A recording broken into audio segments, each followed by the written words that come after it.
Kellogg's Pep, the super delicious cereal, presents The Adventures of Superman. Faster than a speeding bullet. More powerful than a locomotive. Able to leap tall buildings at a single bound.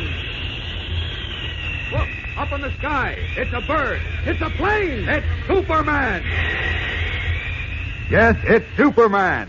And today, as we begin a brand new adventure for the Man of Steel, a strange situation has taken him to a small village outside of Metropolis. We'll join him there with his friend, the famous Batman, in just a moment. But right now, let's hear from our good friend, Dan McCullough. You know, old man's son is responsible for a lot of mighty fine things. Fact is, we just couldn't get along without him. And one of the best things he does for you is to make that wonderful vitamin D that helps build strong bones and sturdy teeth. That's the very same vitamin D you get from each sunny serving of Kellogg's Pep. Actually, your day's need of vitamin D makes Pep extra good for you. Your mom knows that. And this super delicious whole wheat flake cereal is so doggone crisp and golden and fresh that, well, you feel like eating lots of it. What's more, the more Kellogg's Pep your family eats, the more comic buttons you get to add to your collection. Maybe a new comic strip character like Moon Mullins or Lillums or Superman himself. Maybe a duplicate so that you can have even more fun trading with your pals. And do you feel proud when you wear your whole collection pinned on your jacket or your dress or cap for everybody to see how many you have? But remember, there's only one way you can get these swell comic buttons. You can't buy them anywhere, and you don't send in any money, not even a box top. All you do is to look inside every package of Kellogg's Pep for your prize. Better plan to eat lots of P-E-P, Pep, made by Kellogg's of Battle Creek. Now, the adventures of Superman. Summoned to police headquarters by Bruce Wayne, otherwise known as Batman, Clark Kent was presented with a puzzling mystery. According to police reports, there had been 3 recent bank robberies in the outskirts of Metropolis, all of them apparently committed by the same person, a man seemingly possessed of superhuman strength. And in each case, the stolen money had been delivered to a different charitable organization. As Kent and Bruce Wayne were talking, a call came in that another bank had been burglarized the night before, and that a passing motorist had seen the thief and reported he had been dressed in a blue costume and red cape similar to Superman's. As we continue now, Kent and Batman in his guise of Bruce Wayne have arrived at the village of Lynnhaven, 43 miles from Metropolis, where the latest burglary was committed. Sheriff Dawson is leading them to the rear of the one-story brick bank building. Listen. I'll show you how the feller got into the bank, but I'm telling you, you won't believe it. Well, here we are. You see that window? Look at that, Kent. The steel bars were wrenched out of their frame. Yes. Well, they probably hooked a steel cable to their car and pulled them out. No, sir. Well, how did they do it then, Sheriff? There was only one feller. The one Doc Trumbull seen running out of here with the satchel dressed up in the masquerade costume. I figured he ripped them bars out with just his hand. Nonsense. They're solid steel bars, and they were anchored in concrete. Why, it would take Superman here. I mean it would take a man of superhuman strength to do that. Well, this here fella's got a heap of strength, Mr. Wayne. I figure he's the same one who broke into the banks in Glen Forest, Hightown, and Thomasfield. He yanked the bars off a window in Glen Forest just like he done here, and he pulled 2 steel doors clean off of their hinges in Hightown and Thomasfield. No, I can't believe it. Well, why do you say he did it with just his hands, Sheriff? On account of there wasn't no marks on them windows or doors. None of the bars were sawed, and none of the doors were jimmied. And no explosive was used either. Why, you could see somebody just laid to and ripped them off. Well, he could have used a cable. I tell you he didn't. On account of he couldn't have used no cable on the vault door. What do you mean? Well, come on into the bank. All right. I'll show you. Never in all my born days did I ever see anything like it. Now, here's the vault room. Ain't no windows down here, and only the one set of steps to get down and up from the main floor. So how could the feller hook up any steel cables and run them outside to a car? It ain't possible. Well, where's the vault you say he opened? It's right around this turn, Bruce. That's right. Well, how'd you know, Mr. Kent? How? Oh, Great Jupiter. Look, Kent. This big steel vault door was wrenched open. Yes, and the door hasn't been cut and it hasn't been drilled. That means no explosive was used. Of course there wasn't. I tell you, this Superman feller done it with just his own strength. Makes me shiver just to think of a crook that strong running around loose. And there's only one man strong enough to rip this vault door open, and he's no crook. Thanks, Bruce. Hey, wait a minute. Better not touch the door yet. There may be fingerprints on it. I imagine it's already been dusted for fingerprints. Right, Sheriff? That's right, young feller. The only prints on it was the cashier's, the president of the bank, Mr. Hoffman, and Joe the porter. Joe's a wingy little fellow, and apart from Mr. Hoffman and the cashier not being big, strong fellas either... They know the combination of the vault. That's right. Say, you two think mighty quick. Look, Sheriff, your report said a Dr. Trumbull, I believe, saw somebody leaving the bank last night. That's right. Doc seen the feller run out with a satchel, which must have had the money in it. Why didn't he chase him? Oh, he couldn't. Doc had Mrs. Sawyer in the car. You see, she had appendicitis, and he was taking her to the hospital. Oh, I see. Also, he says this feller got away awful fast. Just like he was there 1 minute and gone up and smoked the next. What? You mean he just vanished into thin air? Yep, that's just about the size of it. Where can we see Dr. Trumbull, Sheriff? Well, now, let's see. It's 11:30. Doc ought to be getting home for lunch about this time. I'll take you over there. Oh, nice of you to go to all this trouble, Sheriff. Yes, it certainly is. Oh, it ain't no trouble at all. Maybe you'll give me a big write-up in your newspaper, Mr. Kent. If you do, it might help me some come the election next June. I won't mind too much if you want to take some pictures of me either. This man you saw leaving the bank last night, Dr. Trumbull, can you describe him to us? Why, yes, Mr. Kent. I got a pretty good look at him. He came around from the rear of the bank just as I turned out of Elm into Main Street.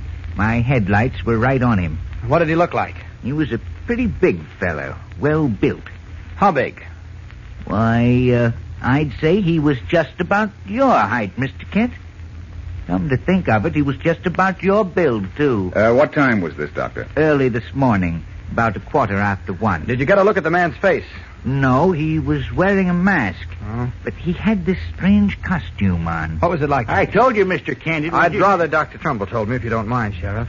Well, it was a blue skin-tight costume with a flowing red cape. Just like... Yes? Well, like the costume Superman wears. Yeah, but I can't make myself believe it was Superman. He's always been on the side of law and order. He's one of the finest and greatest men we have. It couldn't have been Superman. Of course not. What makes you so sure, Mr. Kent? How do you know? Well, I know. At least I think I do. You think? Now, look... Why, I never did believe all the talk and stuff in the papers about this Superman fella. Never believed there was a Superman. But, well, now I ain't so sure. There's a Superman, all right. But he didn't have anything to do with the bank robbery last night. I don't know. Nobody but a feller like they say Superman is could have ripped them bars off the window and pulled the vault door off and done the same things at the banks in Glen Forest and Hightown and Thomasville. Excuse me. Dr. Trumbull speaking. Who? Yes, he's here. Just a moment, please. For you, Sheriff. For me? Oh, much obliged, Doc. Yeah? Who wants me? Oh, hello, Sid. No, I didn't catch the feller yet. It's actually... What? What's that? Give me that again. You don't mean it. All of it? Well, I'll be... Sure, I'll be right over. Wait for me, Sid. Oh, the whole lot crazy. No, I can't believe it. Well, what's wrong, Sheriff? Oh, wait till you hear this, Mr. Wayne. You too, Mr. Kent. And Doc, you know the $10,000 that was stolen out of the bank last night? Of course. What about it? Well, that was Sid Hoffman, president of the bank. Yes? He just got a call from one of them big charities in Metropolis, the European War Orphans Relief. Wait a minute. You don't mean that... Yeah, just like it happened after them other 3 robberies in Glen Forest, Hightown, and Thomasville. This charity gets a package by special messenger an hour ago. And dang if it ain't the $10,000. Well, of all... How can they be sure it's the money from this bank, Sheriff? Well, a card come with it, Sid Hoffman said. Had the name of the bank written right on it. Just like the others, Kent. What do you make of it? Nothing. Unless... Unless what? I'll tell you later. I want to get to the office of that War Relief charity as soon as possible. That's a good idea. Let's go. What time is it? Well, there's your answer. Noon whistles at the aircraft factory. But I got to be getting over to the bank. We'll give you a lift in our car, and then go on to Metropolis. Come on, Bruce. Goodbye, Doctor, and thanks. Not at all. Yes, thanks, Doctor. So long. Hurrying from the doctor's house, Kent and Batman drive back to Metropolis. At the executive offices of the European War Orphans Relief Society, Mr. Keeler, secretary of the society, permits them to examine the brown paper parcel in which the strange gift of $10,000 had arrived a few hours before. Nothing on this paper wrapper, Kent. Either inside or out. Oh. May we see the card that came with the money, Mr. Keeler? Well, I don't know, Mr. Kent. Inspector Henderson left word that nothing was to be disturbed until he got here. He's been delayed on another matter. Well, I showed you my special police pass signed by the inspector himself. I'm sure he wouldn't object to your letting us see the card. Well, I don't suppose there's any harm in showing it to you. The inspector's men have already examined it for fingerprints. I have it right here. Here you are, Mr. Wayne. Thank you. A gift from the Lynn Haven National Bank with the compliments of a friend. Let me see it, Bruce. Sure thing. Thanks. What? Great Scott! What's the matter, Kent? You're pale as a ghost. Kent, what's the matter? This card. The inscription on it. What about it? It's in my handwriting. What? Yes. It's in my handwriting. Now, alone in a small vacant office adjoining Mr. Keeler's, Bruce Wayne demands an explanation. What are you talking about, Kent? What do you mean it's your handwriting? Just what I said. Look, I'll show you. You got a fountain pen? Oh, sure. Here. Sit down at the desk. Now, wait, I've got my notebook. Now, watch. Let's see. Now, the card says,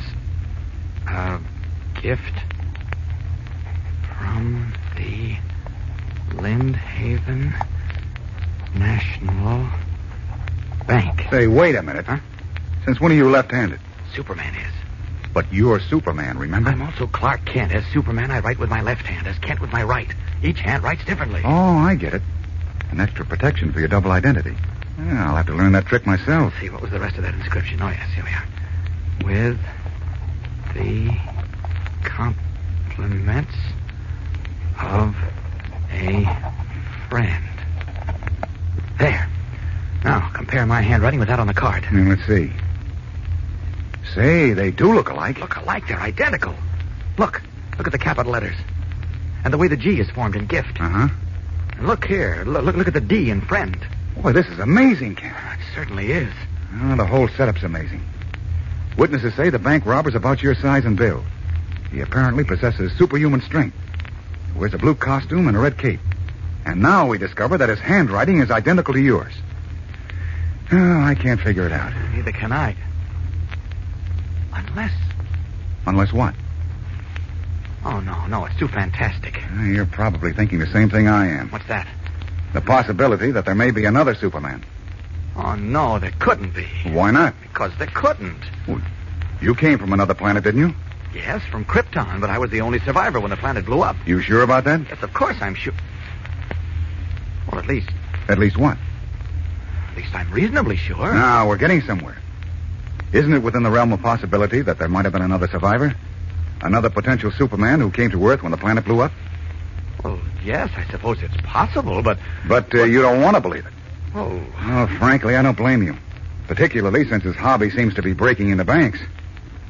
Oh, no, I can't believe it. I can't believe there's another Superman. It just doesn't seem possible. Well, that's what they said about the steamboat, electricity, and the telephone. But I know I was Krypton's only survivor. You know, but you're not sure. Well, listen, I came to Earth in the model of a spaceship my father had built. There was only one model. How could anyone else have gotten to Earth? Krypton was a big place, wasn't it? Well, yes, I suppose so. At the time, I was too young to know. Maybe someone else had a spaceship. And came to Earth in it? Uh-huh. Well, then, where has he been all these years? Why is he suddenly showing up? That's a tough question. Well, we're certainly not going to get the answer here. Gotta think this thing out carefully, if I can think at all. What do you mean? Right now, I've got a terrific headache. Superman with a headache? Gosh, that's funny. I wish I thought so. Oh, I don't mean the headache's funny. I mean the idea of your getting them seems a little peculiar. Well, lately, I've had them quite often. I think I'll go back to my apartment. That's a good idea. And I'll drop down to headquarters and see if anything else has come in on that last bank job. All right. Say, maybe it's your eyes, Kent. Using them a lot lately? No more than usual. Haven't seen the doctor, have you? No. Well, it might be a good idea if you did. Chances are it's just some little thing. Yeah, it could be. Well, let's go. Oh, wait a minute. This card. Better return it to Mr. Keeler. Here's the card, Mr. Keeler, and thanks very much for your courtesy. You're quite welcome, Mr. Kent. My thanks, too, Mr. Keeler. Don't mention it. Goodbye. Goodbye. Elevators to the left. Okay. That headache's bothering you, isn't it? Uh-huh. getting worse. Oh, I think a lot of it's due to this mess. Worrying about who's responsible. I don't think so. I started having these headaches before this broke. Now, here's the elevator. After you. Thanks. You go on home, Kent. And I'll call you from headquarters if I learn anything. Fine. Leaving the building at which the War Orphans Relief Society is located, Batman takes a taxi to police headquarters, while Kent returns to his apartment.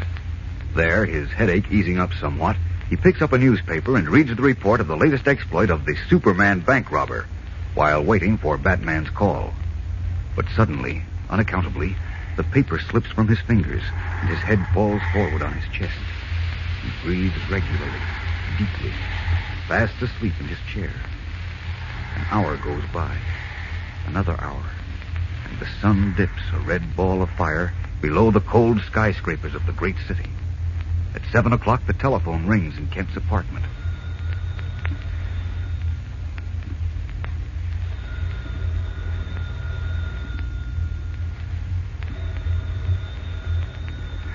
It rings again and again, then for a time stops.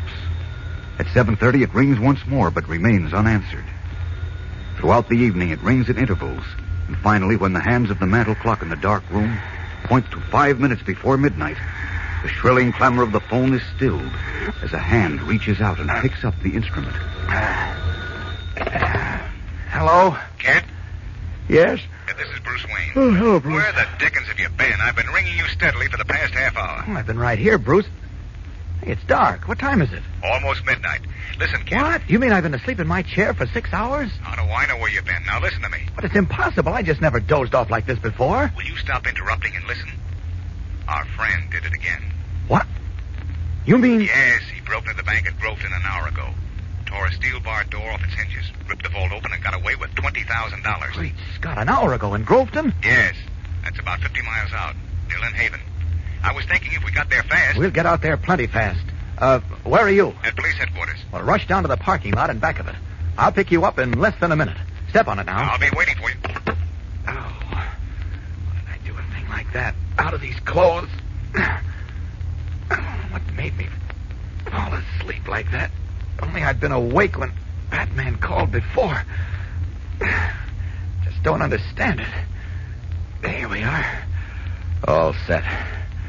Now, up with this window. Out! And away! Leaping from his apartment window, Superman streaks through the night sky to the parking lot behind police headquarters, where Batman awaits him. We'll return in a moment for the startling climax of today's episode. But first, here again is your announcer. You know, gang, this business of collecting comic buttons from packages of Kellogg's Pep is one game where the girls have just as much chance to win out as the fellas. Fact is, I know some girls who've collected more buttons than their brothers have. Of course, the fellas won't stand for that very long. No, sir, they'll get busy, too, and have a load of fun with it. Take swapping duplicates, for instance. Here's how it works. Suppose you have 2 comic buttons with Orphan Annie's picture on them, but you don't have a Superman button. So you just scout around and find out which one of your pals needs Orphan Annie and has a Superman to swap. And while you're about it, it's a good time to compare notes on how many different comic buttons your friends have collected, too, to make sure that you're not left behind. Because it's going to be a mighty fine day when you've collected all 18 different buttons in the series. And these nifty comic buttons are so easy to get. You don't send in any money, not even a box stop. Fact is, you can't buy them anywhere. All you do is to make sure Mom gets you plenty of that super delicious whole wheat flake cereal, Kellogg's Pep. Inside every package, there's your exclusive prize. Remember, that's P-E-P, Pep, made by Kellogg's, the greatest name in cereals. Now, back to the adventures of Superman. Carrying Batman, Superman rocketed from Metropolis to the village of Groveton, 50 miles away, where the latest amazing bank robbery had taken place little more than an hour before. As we join them now, once more in their guises of Clark Kent and Bruce Wayne, they are examining the heavy steel-bolted door which had been torn from its hinges at the entrance to the bank. A deputy police officer stands guard within the now brightly illuminated bank building, while nearby a group of excited villagers are gathered about a shrill-voiced man and woman. Sure, Sam, indeed. It was right here. We was coming home from the corners. I said to Sam, I said, I swear to heaven I seen it. You're right, Sarah. Yeah, no doubt of it, Kent. The same man who did the other bank jobs pulled this one. Just look at that steel door. Ever see anything like it? Oh, if only I hadn't fallen asleep. If we'd come here soon after you phoned me the first time. Oh, no use crying over spilt milk. No, I suppose not. I can't understand how I fell asleep. I've seen it with my own eyes. So did Sam. Didn't you, Sam? You hear that, Kent? Sure did. That woman saw our man. Yes, come on over there. You know, he was dressed in a blue costume and a red cape. He was flying. That's what he was, like a bird. One minute he was in front of this bank, next minute he was up in the air, flying off. That's what he was doing, flying off. Scott! Excuse me, please. My name is Clark Kent. I'm a reporter for the Metropolis Daily Planet. This is my friend Bruce Wayne. How do you do? Hey, hear that, Sarah? Reporter. Land sakes alive. Name's Wilkins, Sam Wilkins. How you do, Mr. Wilkins? Make sure you get that spelling right. Ain't no C in it. You got a fella in town named Wilkins spelled with a C. I'm Sarah Wilkins. You going to write us up in the paper? Well, I'd like to get your story first. I overheard you say that you'd seen the man who robbed the bank tonight? Clear as I see you, young fella. We was both right across the street in front of the meat market. No, Sarah, we were just passing the Palace Barber Shop. Sam Wilkins? We was in front of the meat market. I remember telling you to stop so I could see what specials was posted on the window for tomorrow. That was before, Sarah. We was coming to the Palace the barber shop seems to be next door to the meat market, so it doesn't make much difference.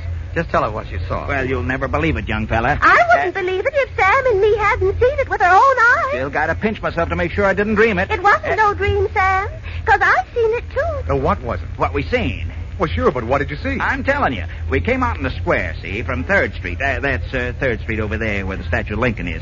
We've been visiting the Fowlers. Their boy just got home from the Pacific. Yes, What fine. do you know? All right. You've been visiting the Fowlers, and you came out of 3rd Street into the square on your way home. Now, when you got to the meat market... The barber shop. The meat market? Well, between the barber shop and the meat market, you heard or saw something. Is that right? We sure did. We saw this bank robber. It wasn't like that, Sam. First, we heard the door of the bank fall down on the sidewalk. Yeah, that's right. We heard this big crash, and say, did you fellas see that door? Yes, Why, we it's a saw- big, thick door with solid steel bars, and it was set in stone. But this robber fella ripped it clean off its hinges. Yes, we know. Tell him about the bank vault, Sam. How he pulled the steel door off We the know vault. all about that. Now, please, Mr. Wilkins and Mrs. Wilkins, tell us about the man you saw. Yeah, well, I'll tell him, Sam. After we heard this loud noise... that was the door falling down. We looked across the street, and there was this big man running out of the bank. Yeah. He had a satchel in his hand. Had the money from the bank in it. Of course. He was a big man, you say? The biggest man I ever saw. He must have been 8 feet tall. Oh, no, he wasn't, Sarah. He was pretty tall and well built, but, well, I wouldn't say he was any bigger than Mr. What'd you say your name was again? Kent. Land yes, sakes Kent. alive, Sam. He was lots bigger. A good foot taller, I'd say. I tell you he wasn't. Now, look, Sam, I know what I saw. All right, and I all right, said all that- right, all right. Never mind. But you asked me how big he was, and I'm telling you... Didn't he you was... hear the man say never mind, Sarah? Never seen such a woman for wagging her tongue. Now, you look here, Sam. Please, it doesn't matter, really. We know he was tall and well built. Now, how was he dressed? Like he was going to a masquerade party. He had on a blue costume and a red cape, and he was wearing a mask. That's right. Oh, wait. Wasn't it a red costume and a blue cape? No, it was a blue costume. Here we go again. And a red cape. I'm not so sure about Well, it. I Well, am. it really And, doesn't matter. Where did he go when he came out of the bank? Well, you'll never believe what happened then. I'll tell him, Sam. No, you He, don't. No, you don't. Oh. I'm going to tell this part. You see, he ran out of the bank, like we told you, and across the street to where them twin oaks stand at the end of the village green over there. And the next thing you know, he jumped. Didn't jump rightly. He leapt. Jumped, leapt, means the same. Well, go on, Mr. Wilkins. Well, he up and leapt clean over them big oaks and flew away. Are you sure? I don't believe it. Why, we're seeing him, I tell you. Clear as we see you this minute, young fella. The moon was shining bright as a new penny. Just like it is now. And we see him fly away carrying the satchel with the bank's money in it. He flew that way to the east. No, it was more to the south, He Sam. went east, I tell you. Come over here, He Bruce. went over the church steeple, didn't he? Well, he sure he did, but then he turned over. No, south, over the great elevator.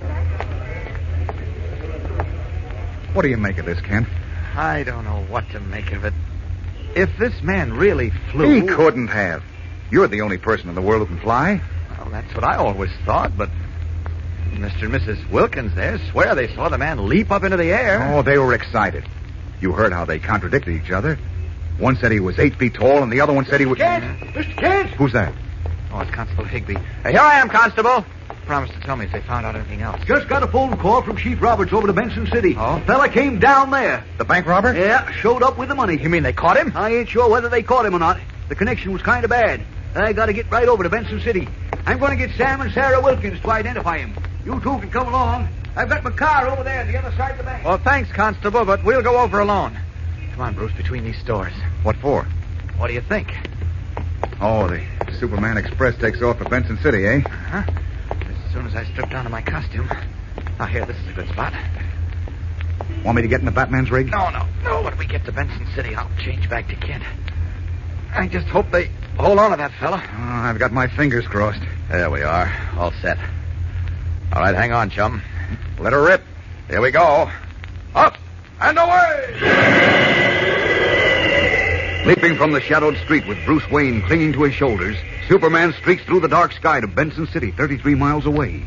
A few minutes later, once more in his guise and garb of Clark Kent, he and Wayne are in the office of Police Chief Morris, where they are introduced to Mrs. Green, a clear-eyed, gray-haired woman. Mrs. Green is the matron of the Old People's Home, Mr. Kent. That's 1.5 miles north of here. That's where this Superman bank robber came down. Why do you keep calling him the Superman bank robber, Chief? Well, Mr. Wayne, I never heard of anyone else who could fly. And that fellow seems to have superhuman strength. Just the same, he isn't Superman. Well, never mind that, Bruce. Would you mind if Mrs. Green told us exactly what happened, Chief? Sure, why not? You mind telling it again, Mrs. Green? Not at all. I'm still a bit upset, though. Well, it often helps to talk over things that are bothering you. So I've heard. Well, as Chief Morris told you, I'm the matron of the Old People's Home. I was just going to my room tonight after making my rounds when I heard a loud banging on the door. What time was this? About 11:30. I see. Go ahead, Mrs. Green. I hurried to the door and opened it. A tall man was standing there. He had a strange costume on, red cape over his shoulders. He was wearing a mask. Mask? I was quite startled. I said, "Who are you?" He didn't answer. Just held out a satchel he was carrying. I asked him what it was. He just laughed. A deep laugh, and offered me the satchel again. I asked him again what it was and who he was, but he just laughed, put the satchel down at my feet. Uh-huh. Then he turned and ran down the steps toward the road, but before he got to the road... Yes?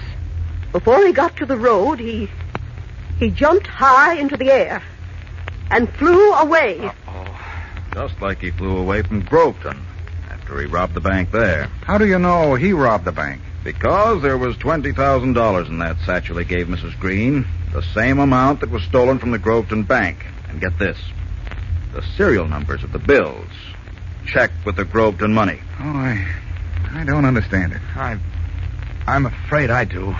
What do you mean, Kent? I'll tell you later. Well, goodbye, Mrs. Green and Chief Morris. Goodbye. Kent. Thanks very much. You're welcome, Mr. Kent. Goodbye. Wait, Goodbye. Kent. You said... I said later, Bruce. All right, there's nobody around. Now, what did you mean when you said you understand all this? I'm pretty sure I know who the bank robber is. What? You do? Yes.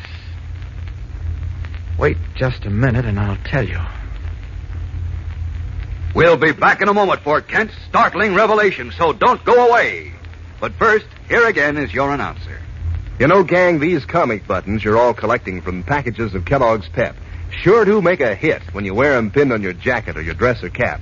Boy, they show up so clear and sharp and bright that, well, folks take a second look. And no wonder. The pictures of your favorite comic strip characters are true to life, straight from the funny papers.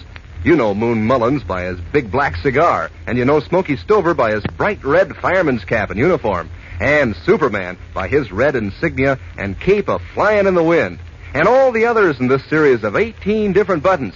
And what a load of fun you get collecting these comic buttons and swapping duplicates with your pals. You won't want to miss out, so ask Mom to get you some more of that super delicious whole wheat flake cereal, Kellogg's Pep. Because that's the only way you can get these exclusive prizes. You don't send in any money, not even a box stop, and you can't buy them anywhere. But there's a comic button in every package of P-E-P, Pep, made by Kellogg's, the greatest name in cereals. Now, back to the adventures of Superman. Outside the small police station in Benson City, Bruce Wayne, who is really Batman, waits anxiously for Kent to speak. Finally loses patience. Come on, Kent, give. You said you know who the bank robber is. I I'm almost certain I do. Well, then tell me, man, who is he? I think you're looking at him. You mean... Oh, Ken. Ken, no. Well, according to all the evidence, it looks like I've been doing it as Superman. I'm afraid I'm the mysterious bank robber. What? Yes, after all the evidence we've heard, what else can I think? Oh, look, pal, this is no time for jokes. Unfortunately, it's not a joke. You see, Bruce, Hold I've it, been... hold it. We can't talk here. Too many people around. Come on. Now, there's a diner across the street. Now, pull yourself together. Maybe I ought to give myself up. Oh, stop raving. I'm not raving. The trouble is... Save it till we're inside. All right.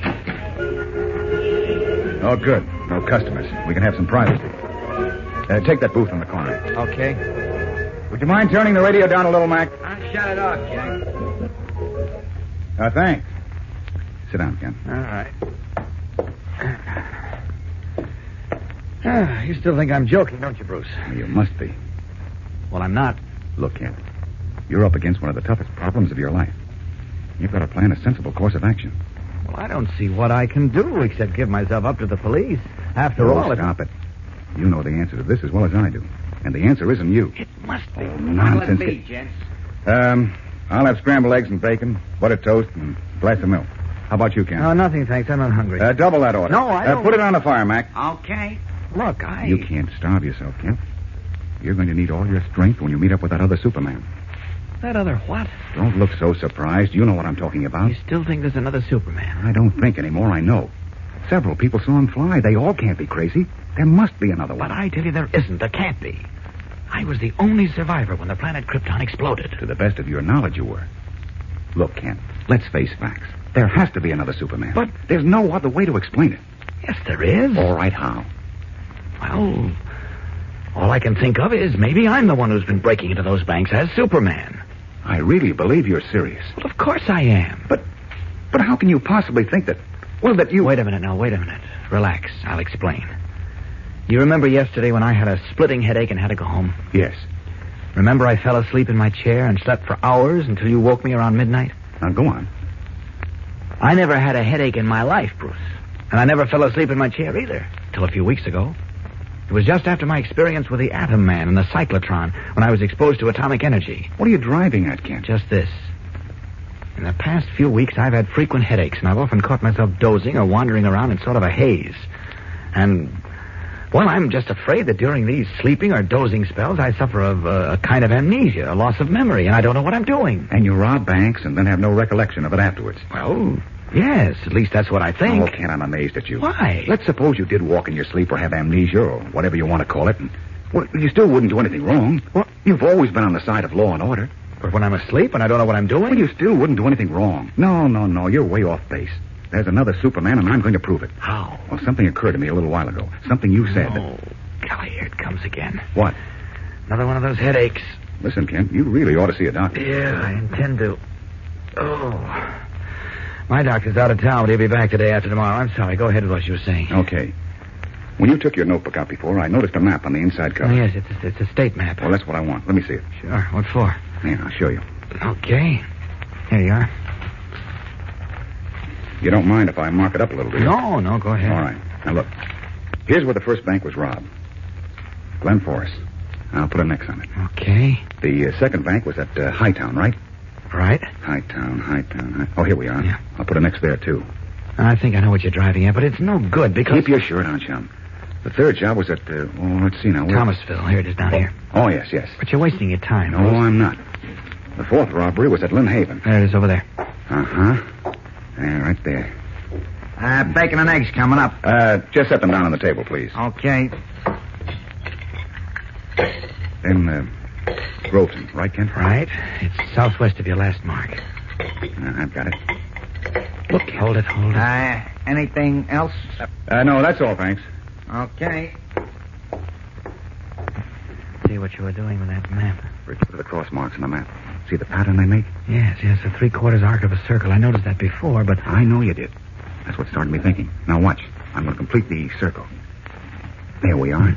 See? Uh-huh. The arc I just put in runs through two towns, Lordville and Somerset. You figure I'm going to pull my next bank job in one of those two towns, is that it? No, not you. The other Superman. I tell you, there isn't any other. And I tell you there is. There must be. For some reason, he's following the arc of a circle. And if the three of us lay for him in both towns... Three of us? Yes. You, Robin, and I. Oh. You cover the bank in Lordville. Robin and I can cover the one in Somerset. Well, now, look, wait a minute, Bruce. Suppose I fall asleep on We'll the take job. a chance on that.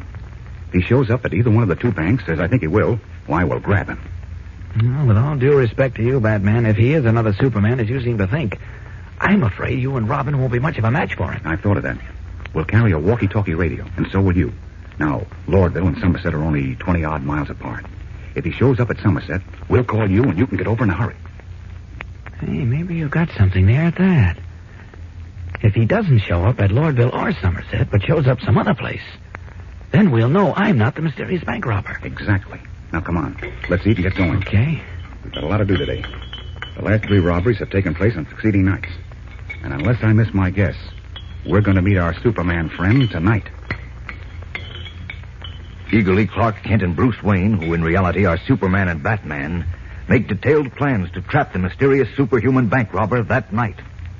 We'll return in a moment for the exciting climax of today's episode. But first, here again is your announcer. Gang, you know how much more cheerful it is these days when the sun shines while you're at breakfast. Well, here's another way to make breakfast a mighty sunny, cheery affair. Make sure Mom serves plenty of that golden toasted cereal with the sunshine flavor. Kellogg's Pep. Yes, sir. Pep is packed with mighty swell flavor. Fresh and crispy, too. And it packs a wallop of the nutrition Mom knows that you need to help grow sturdy and strong. There's extra vitamin B1 and energy vitamin. And Pep brings you your day's need of vitamin D, the very same vitamin that sunshine makes for us. What's more, remember the swell prizes you get. One in every package of Kellogg's Pep. Bright-colored, gleaming, smart-looking comic buttons. Why, all the gang's collecting them and wearing them pinned on their jacket or dress or cap. So you'll want to count yourself in on that fun. And you can, too. Sure, easy as anything. Just ask Mom to keep you supplied with plenty of that super delicious whole wheat flake cereal, Kellogg's Pep. That's the only way you can get these thrilling comic buttons. You don't send in any money, not even a box stop. And you can't buy them anywhere. But you'll find your exclusive prize in every package of P.E.P. Pep, made by Kellogg's, the greatest name in cereals. Now, back to the adventures of Superman. It is now late at night. Batman and Robin, wearing their costumes and hooded masks, are crouched in the dark doorway of a store. Across the deserted moonlit street is the one-story brick building of the Somerset National Bank. Strapped to Robin's back is a portable walkie-talkie radio.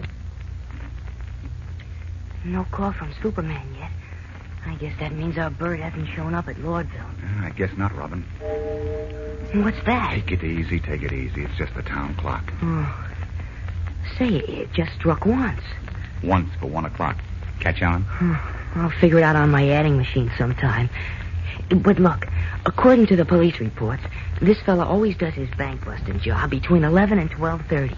And now it's 1. Well, maybe he was delayed. Or maybe he's taking a night off. I don't think so. Listen, do you really think there is another Superman? I'm convinced there is. Well, golly, if there is and he comes here tonight, we're going to have one sweet job on our hands. You're not kidding, Robin. The one time we called for help, and fast. Who'll we call? Oh, you mean Superman. Right, in Lordville. Say, better check the walkie-talkie. I did, but I'll check again. Quiet. What was that? Quiet. Look, Robin. Christopher Columbus. Quiet, Robin. Is it our Superman or the other one? Whoever he is, he dropped out of the sky. Look. He's walking toward the bank. Now he's looking around. He's got a mask on. It can't be our Superman. Quick, Robin. Get on that walkie-talkie. Call Superman at Lordville. Tell him to get here at once. Okay. Come on, hurry. Calling Superman. Calling Superman. Not so loud. Superman, come in. Superman. Calling Superman. Oh, this guy heard you. He's coming over here. Yes, keep calling, Robin. Calling Superman. Superman. Where are you, Superman? Come in. What's the matter, Robin? I don't know. He doesn't answer. Drop the walkie-talkie and stand by for action. Here comes trouble. Like this, Kent. Now, according to this map, all the banks that were broken into are in towns that form a circle within a 50-mile radius of Metropolis. Uh-huh. Now, see, I've marked the circle off. Yes, except that the circle isn't complete. Right. There are 2 towns missing. 2 towns that haven't been touched yet. Lordville and Somerset. I see, and you think one of them is next on the list. Right. Either Lordville or Somerset. Now, my idea is this.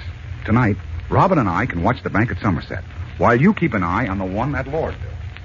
As we continue now, it is long after midnight. Batman and Robin, hidden in a doorway opposite the Somerset Bank, were amazed to see a powerfully built man wearing a blue costume and red cape drop from the sky and approach the bank. Quickly, Robin tried to contact Superman in Lordville by walkie-talkie, but there was no response. Hearing Robin's voice, the man in the cape suddenly wheeled and faced them. In the moonlight, Batman and Robin could see he was masked. Squaring his broad shoulders, he started across the deserted street in their direction. Listen. Uh-oh, here he comes, Batman. Get set for trouble, boy. Trouble is right. If he's really a Superman... He must be. He dropped out of the sky. Then we're dead ducks. Maybe not. We can just keep him busy till our Superman gets here. How's he gonna get here? He didn't answer our call. Well, maybe he heard it but didn't bother to answer. This is it, Robin. Let's go to town. I'm right with you, Pat. His chin looks inspiring. So does his nose. It's going, Robin. You ain't going yourself. What's that haymaker?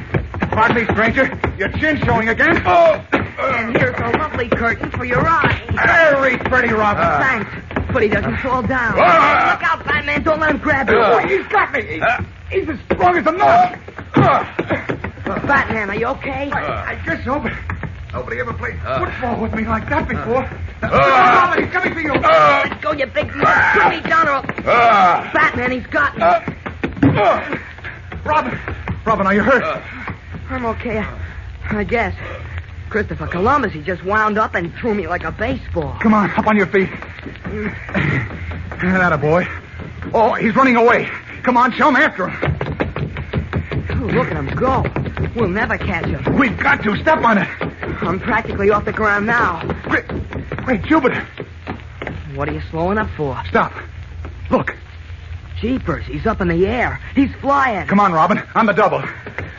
Where to now? Back to the walkie-talkie. We've got to contact Superman in Lordville. The same way we contacted him before? Don't be funny. We've got to get him here in a hurry. He may still be able to catch that bruiser. I don't see how. Just leave it to him. Oh, here's the doorway we were in. Where'd you put the walkie-talkie? Here it is. Well, get on it fast. Okay. Calling Superman. Calling Superman in Lordville. Come in, Superman. Come in. I hope he answers this time. Any luck? Not yet. Superman.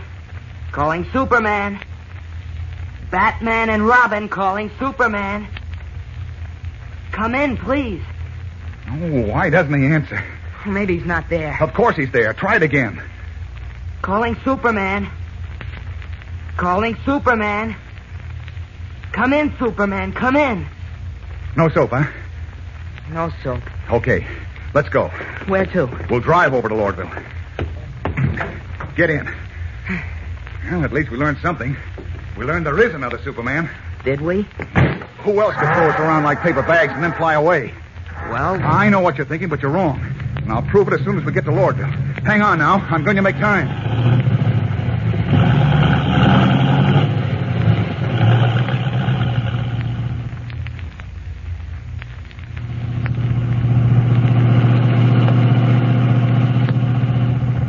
See that sign, Robin? Yep.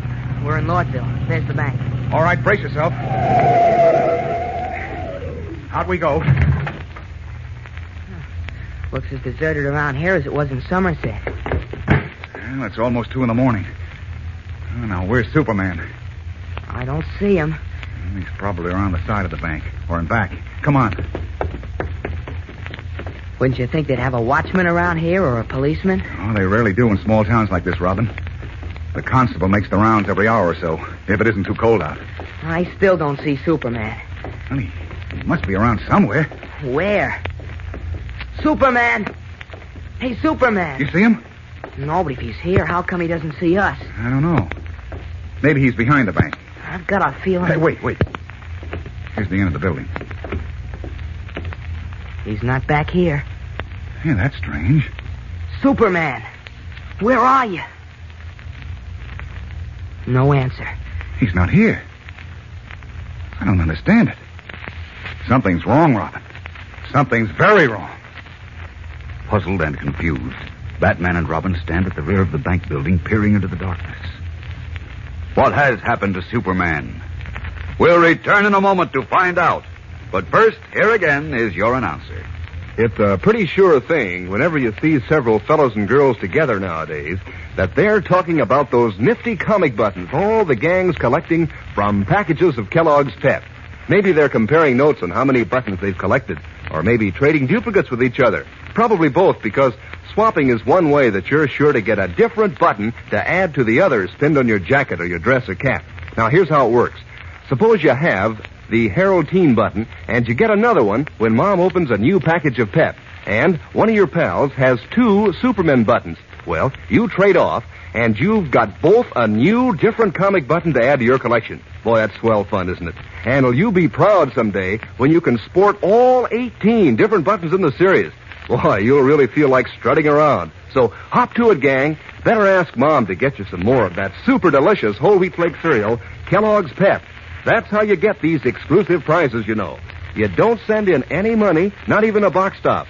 Fact is, you can't buy them anywhere. But you'll find a bright-colored, gleaming comic button in every package of P.E.P. Pep, made by Kellogg's, the greatest name in cereals. Now, back to the adventures of Superman. Failing to find Superman at the bank he had presumably been guarding in the village of Lordville, Batman and Robin, unable to understand it, have returned to the deserted street in front of the darkened bank. Not a sign of him. How do you add this up, Batman? I can't make it add at all. Superman wouldn't leave a post he was got. Looking for somebody? What the... Superman. Well, what are you two doing here? Huh? Where have you been? Right here. Right here. Well, except for the last minute or two. I caught a glimpse of something up in the sky, something I couldn't make out, and I went up to investigate. You say the last minute or two? Yes. See, there wasn't a sign of life for miles around, so I thought it was perfectly safe to have a look at whatever was up there. Funny thing, I lost it, though. Then I thought I saw it again, but I happened to look down, and I saw you two, so down I came to find out what was wrong. Why did you leave Somerset? To get you. The other Superman showed up. What? That's right. At least we think it was another Superman. Of course it was. It had to be if Superman was right here all the time. Wait a minute. Tell me about this. Well, just after 1 o'clock. That's just a little less than an hour ago. Right. Uh-huh. Robin and I were in a doorway across from the Somerset Bank. I see. All of a sudden, a man in a blue costume and a red cape dropped out of the sky and landed in front of the bank. Out of the sky? That's right. He heard Robin calling you on the walkie-talkie and came for us. We tangled with him and got tossed around like a couple of beanbags. And then he ran away.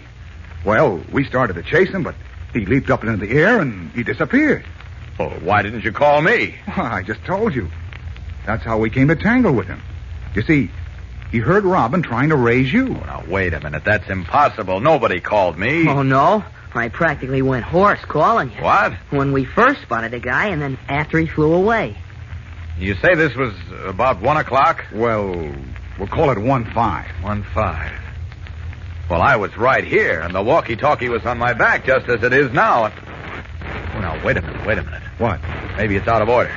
Well, we can find out easily enough. All right, good idea. Ours in the back of the car. You stay where you are. Right. I'll call you from the car. Okay. All right, come on, Robin. We'll move back a little more. Okay. That's better. All right, anytime you're ready, Batman. I'm ready now. Go ahead, then. Calling Superman. It worked. Coming through? Yes. Well, then that means it works. Yes. That's exactly what it means. And since it does work, how could you have called me from Somerset without my hearing you? Unless... Nothing wrong with the walkie-talkie, so why didn't I hear Robin calling me? You're sure you were here all the time? Every minute, Batman. Gosh, I can't figure it out. Neither can I. Unless what? Unless you were asleep when we tried to call you. I wasn't. Well, how do you know? You said you've often dropped off to sleep without warning since you were exposed to atomic energy. Well, yes, but I wasn't... Well, that's what must have happened tonight. Like the other evening in your apartment, when you dozed off in your chair and slept for several hours. Say, I'll bet that's what did happen. No, I don't think so, Hey, Robin. wait a minute, wait. I just thought of something. What? Before you fell asleep the other evening, you complained of a headache. Remember? Yes, that's right. You have a headache tonight? Come to think of it, I did have one, but I would have known if I'd been asleep. Not necessarily. You might have been leaning against the bank or sitting down. Well, When you woke up, you were still in the same place, and you didn't know you'd been sleeping. I suppose that could be the answer. Well, I'm sure of it. But if it is, then I... You what? I must be the one who dropped out of the sky in Somerset an hour ago to rob the bank. Jeepers. You weren't. How do you know? I told you before. Even if you walked in your sleep... You mean flu? Or had amnesia, you wouldn't do anything wrong. Well, if I didn't know what I was doing... Well, you still wouldn't do anything wrong. There's another Superman. I've said so from the beginning. Sorry, I can't believe it. Look, both of you. You saw whoever it was tonight. You were face to face with him. You must know if it was me or not. We weren't face to face with him very long. He threw us around like a couple of footballs. Yes, and he was wearing a mask. But I'm sure he wasn't you. But he was about my size and build. Yes. And he was wearing a costume just like mine. Yes. And he got away by leaping up into the air and disappearing. Yes, but... Wait a minute, I forgot. His voice. Was it my voice? His voice? I don't seem to remember his voice. Oh, neither do I. Say, come to think of it, he didn't say a word. That's right. He just kind of grunted now and then. Oh. I can't believe it was you, Superman. Only, of course, it does seem funny now. Oh, stop it, Robin. If only I knew. I've got to know. Look, chum, I've got an idea. What is it? Dr. Halper. He's chief at the Metropolis Hospital. He's a friend of mine. He's not only one of the greatest physicians in the world, but he worked with the atom bomb scientist on the after effects of radioactivity. Oh? Now, let's put the problem up to him. Nothing would suit me better. Fine. We'll go back to Metropolis right in... Oh, no, wait. We can't leave here till sunup. Why not? Well, just in case the other Superman might decide to take a crack at this bank. I still can't believe there is another I one. know there is. Oh, it's the town clock. Yeah. Well, let's get out of sight. Just in case our friend does show up. This way. Okay. Hiding in the dark shadows of the bank, our friends wait tensely but in vain. And when the first streaks of the rising sun lighten the sky above the sleeping village, they return to Metropolis. A short time later, in their guises of Clark Kent and Bruce Wayne, Superman and Batman are in the office of Dr. Alfred Halper, world-famous director of the Metropolis Hospital. Just a moment, please, Bruce, and Mr. Kent. Are you trying to tell me that you believe Superman is this mysterious bank robber? Yes. No. Which is it? Kent has a crazy idea that Superman... Well, go ahead and tell Dr. Halper about it, Kent. Okay. I suppose you read about Superman's recent experience with the Atom Man, Doctor. Of course. Amazing thing. Not for Superman. I shudder to think what might have happened to us all. But go on. Well, a short while after that, Superman was trapped in a cyclotron where he was exposed to more atomic energy. I happen to know that since then he's been getting headaches and even dropping off to sleep at odd times. He has. How do you know that? I know. Take my word for it. Now, it's my theory that during these sleeping spells, when he doesn't know what he's doing, he breaks into banks.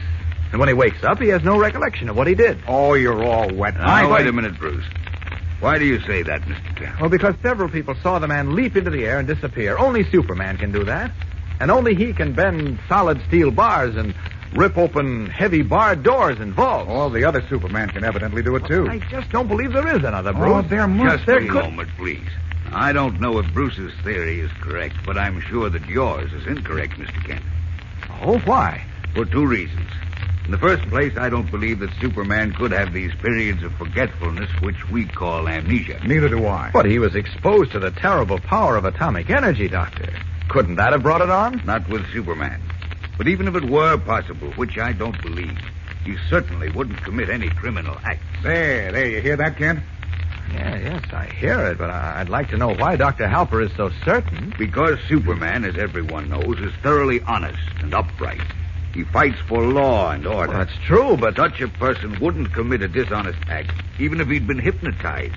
Now, that's a proven medical fact. But he gives all the stolen money to charity. Stealing is an antisocial act, a crime, regardless of what's done with the stolen goods. Robin Hood stole from the rich to help the poor, but he was still a thief. Isn't that right? Right. Of course. That's why I say Superman couldn't have done it.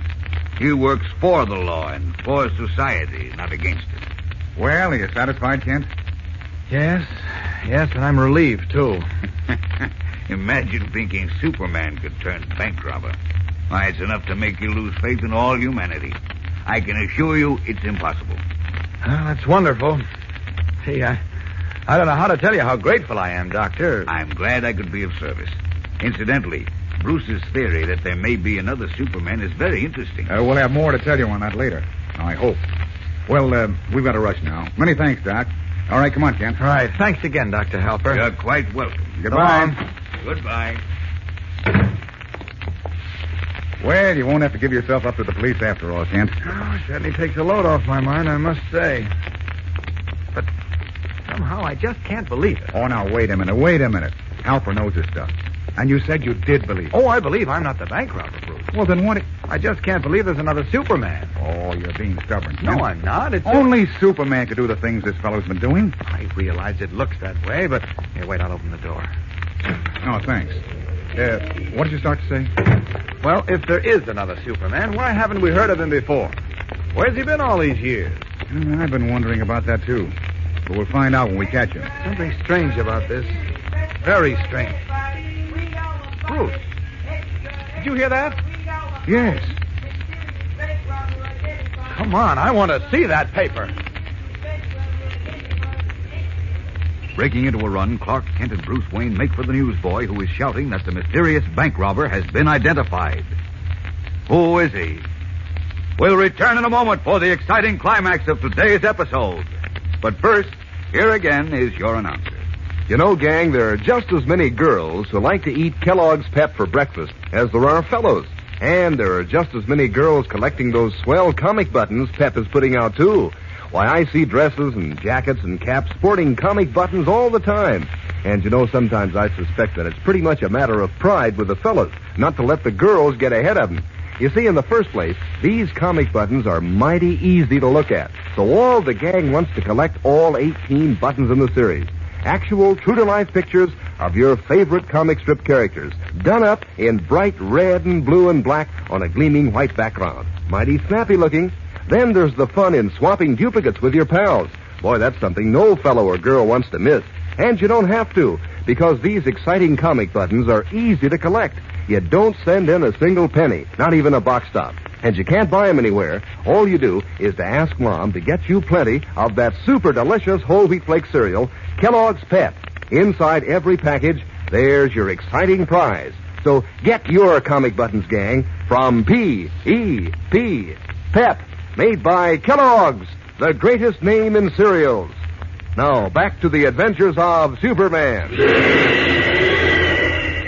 As they left the Metropolis Hospital, Clark Kent and Bruce Wayne, who was really the famous Batman, heard a newsboy shouting that the mysterious bank robber had been identified.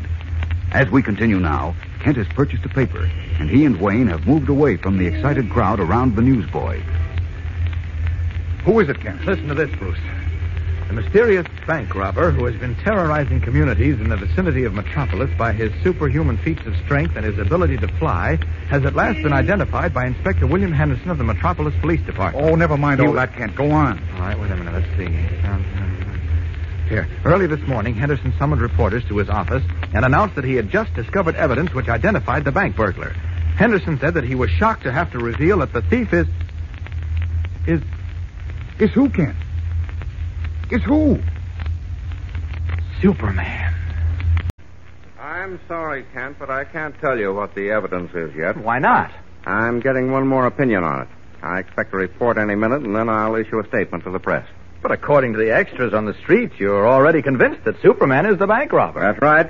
But this is so incredible that I decided to have the evidence verified once more before I obtain warrants for his arrest. Arrest Superman? Why, you're out of your mind, Inspector. Now, hold on, Wayne. Superman, a thief? Why, of all the ridiculous nonsense I ever heard. Well, you ought to know it's impossible. Oh, yeah? Yeah. Why, Wait, Superman's done more to combat crime than any other man in the world. He's always been on the side of law and order. I know it. You know it. But you go on record as calling him a criminal, a bank robber. And I used to think you had brains. Now, you listen to me, Wayne. Wait a minute, you We've two. been friends for a long time, but you can't talk to me like that. Well, I'm sorry, Inspector. I know what a shock this is to you, but it was just as great a shock to me. Even with the proof in my hands, I had a hard time making myself believe that Superman had turned crooked. He didn't, Inspector. Of course he didn't. I say he did, and I've got the evidence to prove it. What do you evidence? mean? I'll produce it when I'm ready. Why can't you produce it now? I'll promise not to publish a word of it until you give me permission. I said I'll produce it when I'm ready, and not a moment before. But... And it won't do you any good to try to crowd me. That's the trouble with both of you. You think that... Come in. Oh, what is it, Burton? I've got the report from McCann, Inspector. Oh, good. That's what I've been waiting for. Let's have it. Yes, sir. Here it is. This the report on the evidence you mentioned, Inspector? Yes. Let's see what he says. Oh, that's all, Burton. Yes, sir. Well? Now, take it easy, Wayne. Just as I thought. McCann backs us up. Who's McCann? Backs you up on what? Look, you fellows have been helpful to the police department on more than one occasion. I'm going to take you into my confidence on one condition. What's that? That you don't print a word of this before I release it to all the papers. I'd have them on my neck if you did. I promise.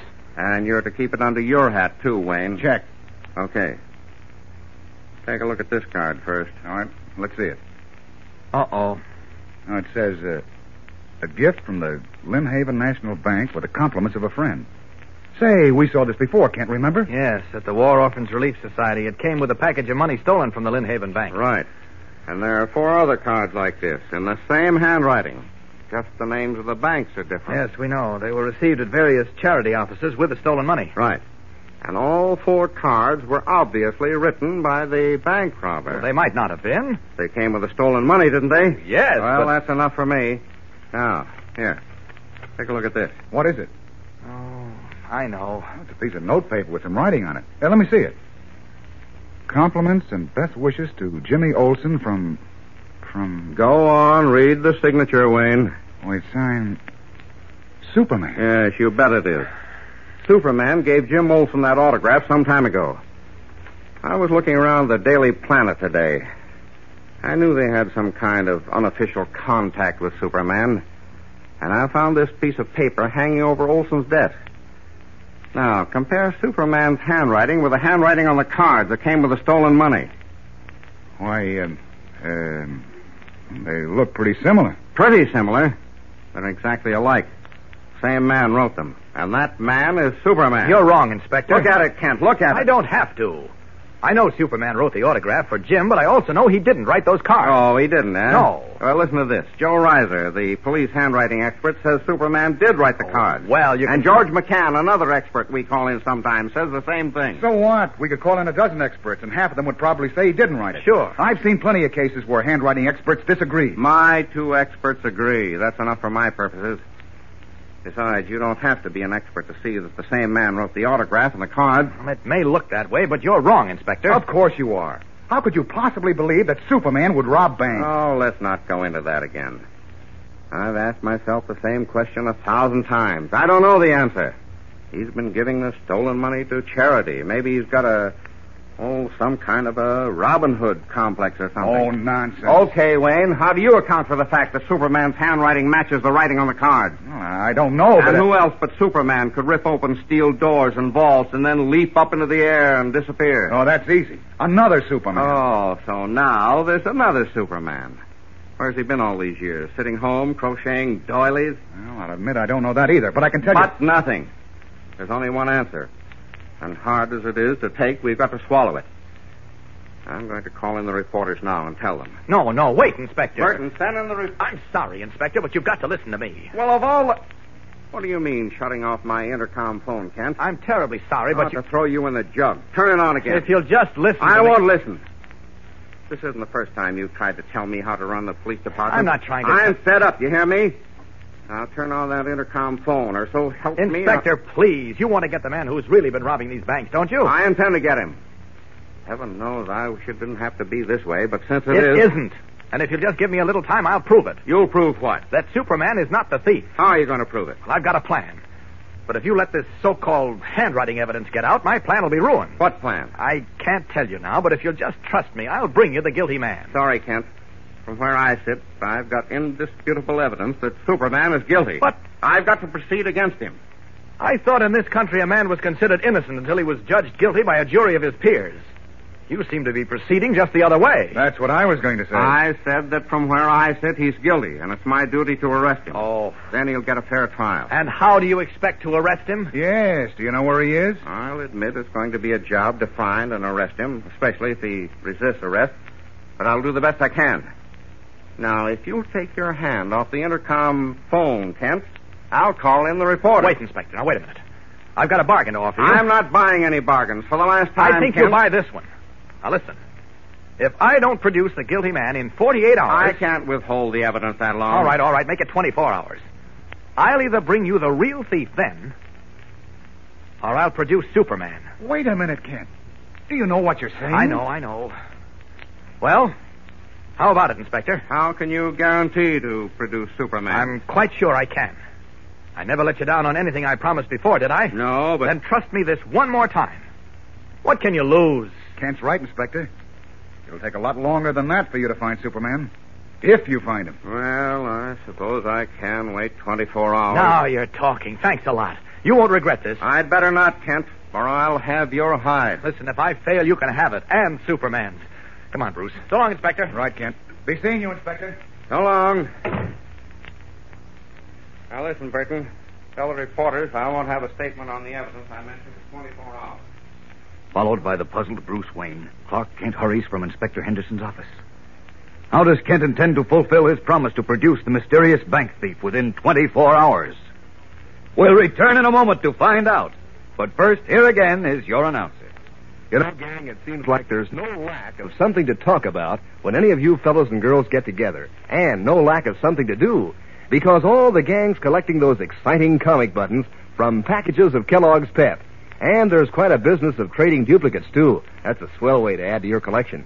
Fact is, it seems like you might feel kind of out of things if you're not collecting comic buttons. But you feel mighty proud when you can strut around with your whole collection pinned on your jacket or your dress or cap. They look so doggone smart. Bright comic strip colors, the pictures of your funny paper favorites done up in true-to-life style, and showing up like anything against the gleaming white enamel background. And you know, the best part is, these comic buttons are so easy to get. You don't have to send in a single penny, not even a box top. Fact is, you can't buy them anywhere. All you do is to ask Mom to stock up with plenty of that super delicious whole wheat flake cereal, Kellogg's Pep. Then you look inside every package for your exclusive prize.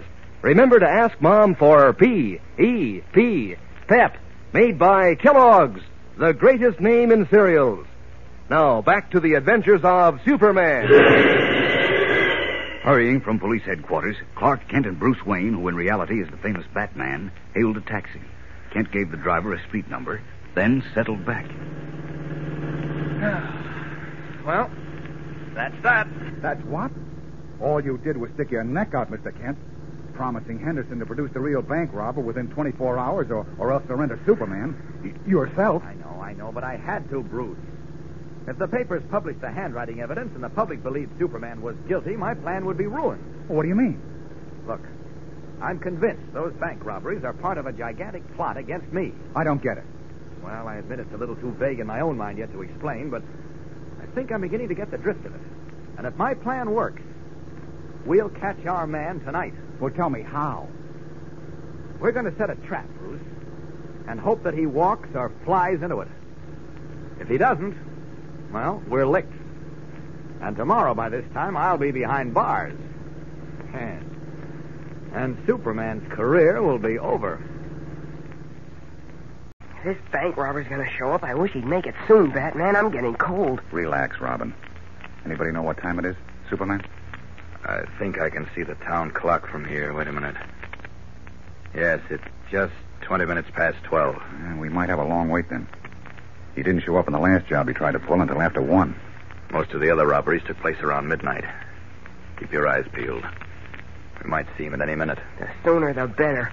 I owe him something for the shellacking he gave us last night. If he does appear, Robin, leave him to me. No, sir. Nobody can use me for a football and get away with it. You heard Superman, Robin. He's giving the orders tonight. Okay, Hold it.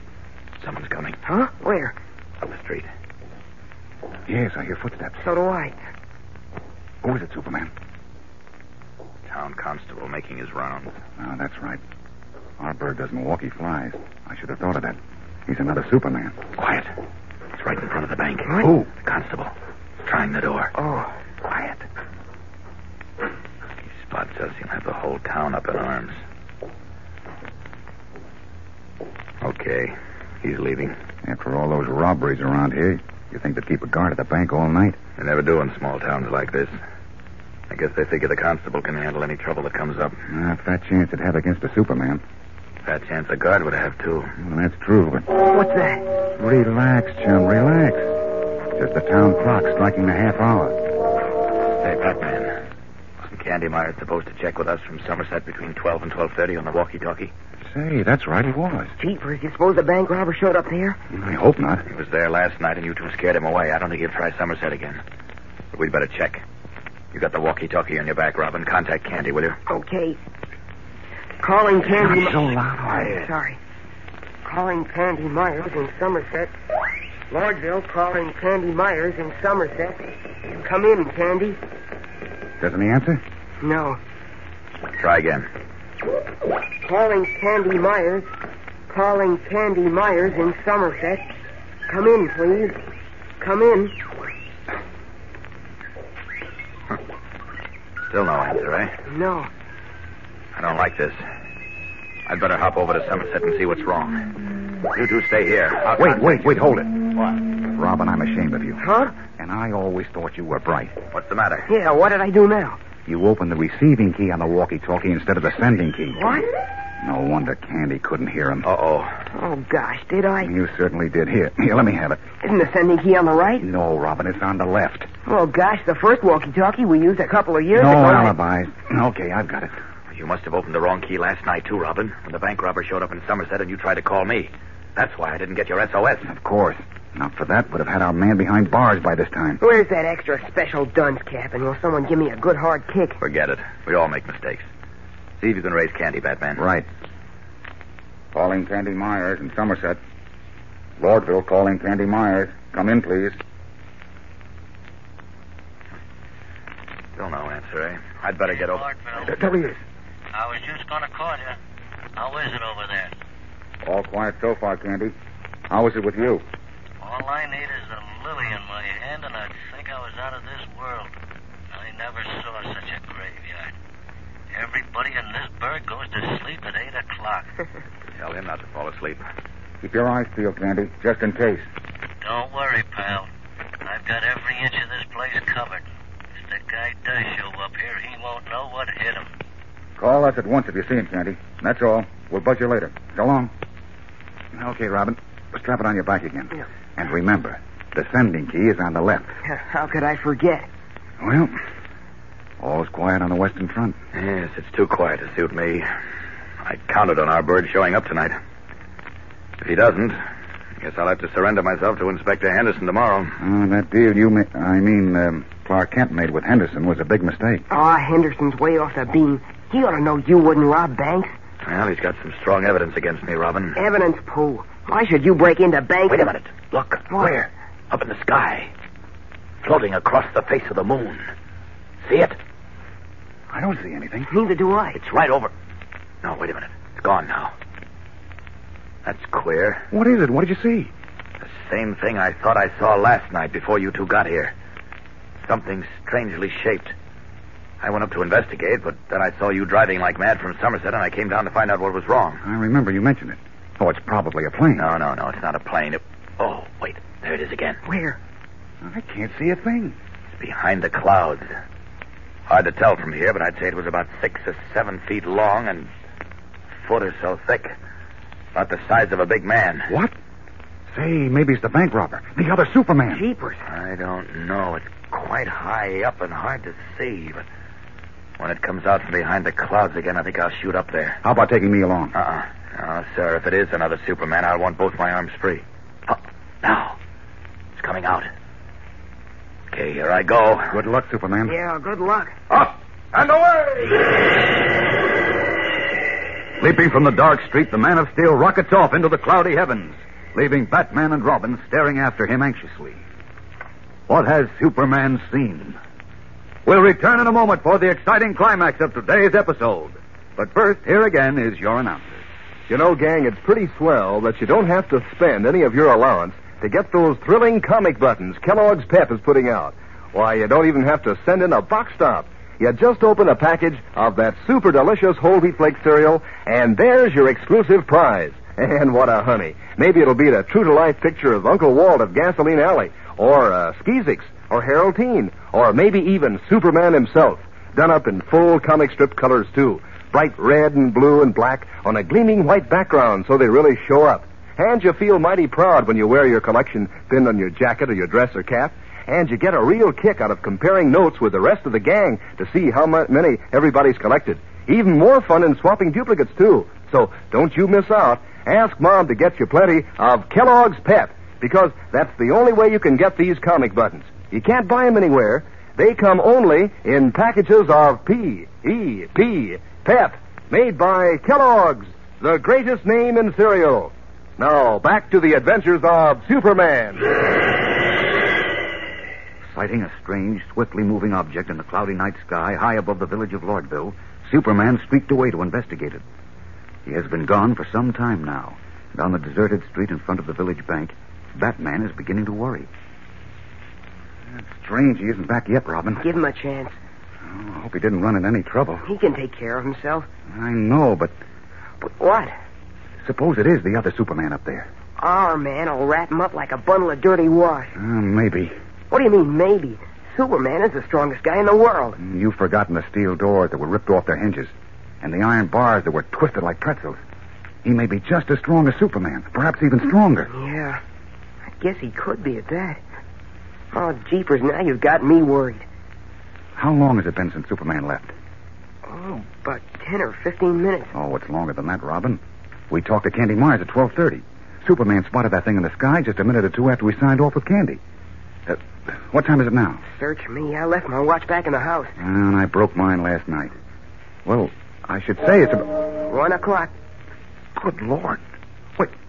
Oh, that means he's gone almost half an hour. Oh, golly, what do you think has happened up there? I don't have to think I know. What? It's just as I suspected all along. There is another Superman. And right now, Robin, both of them are up there battling. Wouldn't we see them or hear them? Oh, they may be miles up. Oh, Robin, I'm afraid this is the payoff. Don't worry. If it is, our man will win. I hope you're right. Only I'd feel a lot better. What was that? I don't know. Duck back in the shadow of the building. Maybe it's Superman. We'll know in a second. He's coming toward the bank. A few more steps and we'll be under that street lamp. Don't move, Robin. Batman, look. It's Superman. Hold it, Robin. But it's the wrong one. He's wearing a mask. A bank robber. Yes. And you know what that means? Our man didn't win. Our Superman lost. Having reason to suspect that the bank in the village of Lordville would be next visited by the strange burglar, Superman, Batman, and Robin decided to keep an all-night vigil at the bank. However, shortly after midnight, the Man of Steel sighted a strange moving object high in the dark, clouded sky, which vaguely resembled the figure of a man, and he streaked aloft to investigate. When a half hour passed and he did not return, Batman and Robin became alarmed, believing the two Supermen had met in mortal combat high above the clouds. Suddenly, they heard a thud as of a large man dropping to earth, and peering out from the shadows alongside the bank, they saw a tall, powerfully built man wearing a blue costume and red cape pass under a streetlight as he approached the bank. Batman, look. It's Superman. Hold it, Robin. But it's the wrong one. He's wearing a mask. A bank robber. Yes, and you know what that means? Our man didn't win. Our Superman lost. Jeepers. Get back out of sight, Robin. But get back, I said. Now, crouch down. Maybe he won't see us. Sure he will. He can see through brick walls. He may not notice us. Keep low. He stopped. Right in front of the bank. You think he's going to break in? I don't have to think. I know. Then what are we going to do? There's nothing we can do yet. But we can't just sit here and let him... show ourselves we're finished.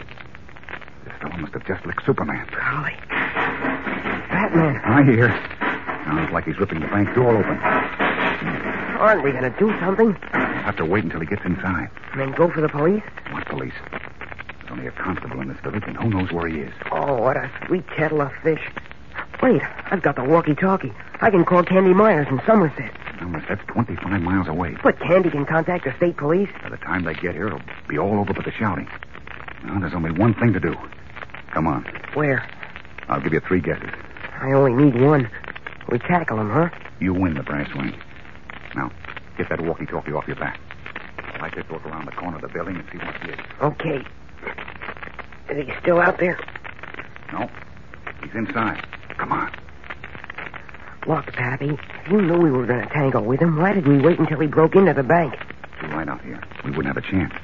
But inside, where it's dark. I get it. Hold it. Shapers. Look what he did to this door. Solid steel, 6 inches thick. And he lifted off its hinges like it was cardboard. We're not making a mistake tangling with him, are we? I wouldn't be a bit surprised. Ready? Anytime you are. Let's go then. Make like a mouse. And watch it. Don't trip over anything. Check. Thank heaven for these soft shoes. You can say that again. Where is he, Batman? I don't know. It's pretty dark in here. Like the inside of a motorman's glove. You'll get used to it in a minute. Hold it. See him? No. Thought maybe I could hear him. I don't hear a thing except my heart thumping. Listen, can a Superman see in the dark? A lot better than we can. That's fine. This guy might be standing right in front of us, waiting for us to walk into his arms. If he is, we'll find out soon enough. Come on. I think what he did to that steel Never door... mind that. Get your rope ready. Okay. Robin, what happened? Just bumped into something. One of the teller's cages, I guess. Don't move. Chances are he heard that. I'm a clumsy ape. Quiet. Hear that, Robin? Yeah. Sounds like he's ripping off another door. Must be the vault. Where is the vault? The sound, I'd say, straight ahead and below us. Come on. What do you mean below us? Well, some banks have the vault in the basement below the main floor. And there should be a staircase somewhere around here. Yes, I see it. Where? See? Well, that little patch of light comes in from the window. Uh-huh. Now, careful now. Our only chance is to take him by surprise. You mean we've got a chance? You heard me. Against the guy who licked Superman? You heard me again. I just wanted to make sure. Quiet. Here's the stairs. Hold it. There he is. See that beam of light? What is it? His flash. He's in the vault at the foot of the stairs. See? He's got his back to us. He's counting money, isn't he? Right. Now listen. It's only 8 steps down. We'll take a step or 2, then jump in. Maybe we ought to take out life insurance policy. Don't be so flip. Now listen. I'll tackle him. You get your rope around his legs. You want me to brand him, too? Leave that for Inspector Henderson. Ready? Ready as I'll ever be. Now, we've got to hold him somehow, Robin. Quiet now. Down 2 steps. Okay, up and at him. Get your rope around his legs, Robin. Hurry up. Hold him. Okay, ow! Hurry up. I hit him a dozen times on the chin, but I can't get the rope around him either. Look out, Batman. He's going to throw you against the wall. Look out! Batman! You hurt Batman, you big ape. Get out of my way. Get out of the way, I said. No, you don't. Hey, let go of me. Let go, I said. Batman! Oh, Batman. Batman. Wake up, Batman. Wake up. Batman. Oh, what? Snap out of it. Come on now. Oh, my head. All right, snap out of it, Batman. What happened here? Superman. Yes, what happened here? Where'd you come from? We thought... Never mind that now. What happened here? Help me up. Sure thing. Wait. Take it easy. Whoa, now, wait a minute. You're a little wobbly there. Oh, thanks. Hold it now. Take it easy. Yeah. That's Oh, better. threw me up against the vault head first. Oh, knocked me out. Who did? The other... Hey, where's Robin? Robin? I was just going to ask you that. Who turned the lights on down here? I did. Robin! Robin, where are you? He's not here. Nobody's in the bank. Except you and me. Great Hubert. Then he got away and he took Robin with him. We'll return in a moment for the surprising climax of today's episode. But first, here again is your announcer. Say, gang, did you know that sunshine, bright, cheery, heartwarming sunshine, helps you grow up with strong bones and sturdy teeth? Yes, sir. Old Man Sun makes vitamin D for you, just like the vitamin D that you get in that sunny breakfast cereal, Kellogg's Pep. That's one reason Pep is such an especially good cereal to eat in wintertime, when the sun's not so powerful. Your mom knows that, sure. Why, your regular serving of Kellogg's Pep gives you your daily minimum need of vitamin D, and twice as much vitamin B1 and energy vitamin as whole wheat. And you know for yourself how doggone sunny and swell Pep tastes. And, of course, you also know that's how you get those exciting comic buttons all the gang's collecting. The bright-colored pictures of your favorite comic strip characters, like Moon Mullinson, Orphan Annie, and Superman himself. Each one in the series is a real humdinger. Yes, it's mighty exciting to see which prize is inside every time Mom opens a new package of Pep. And it's even more fun to trade duplicates with your pals.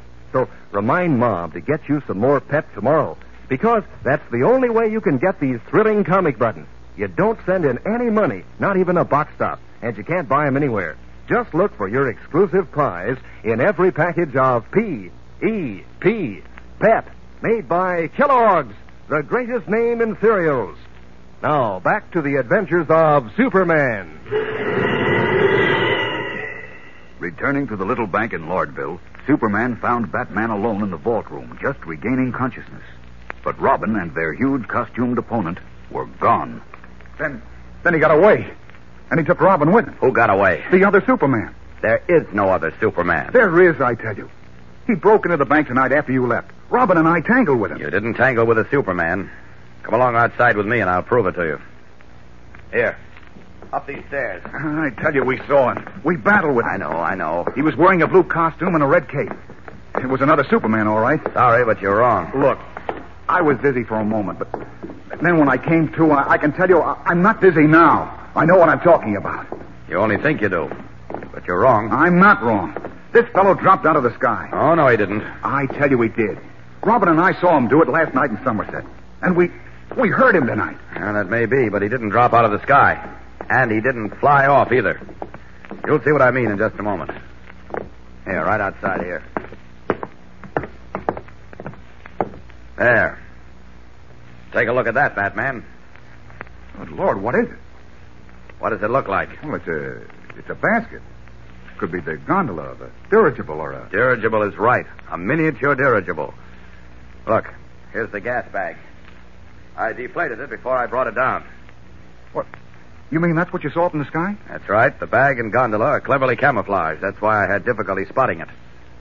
Take a look at this motor-driven winch and this long rope ladder.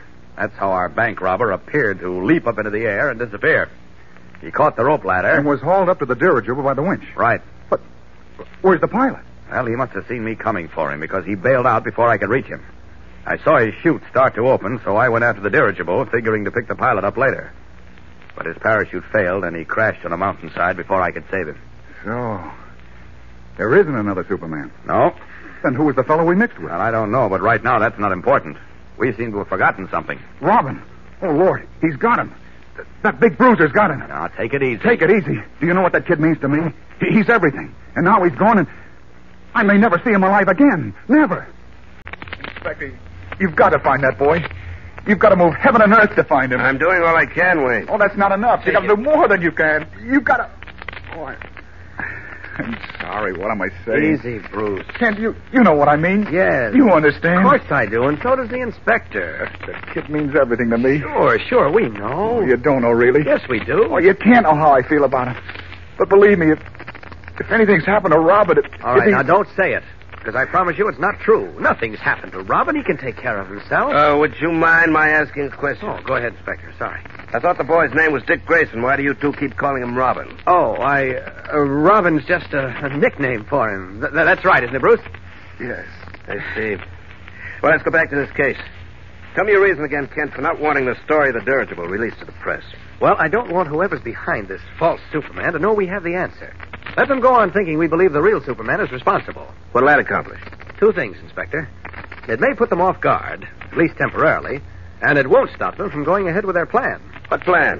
The plan I think they have in mind. Oh, you think?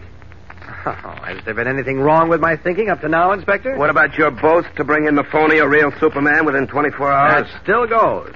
But 24 hours have not elapsed yet, have they?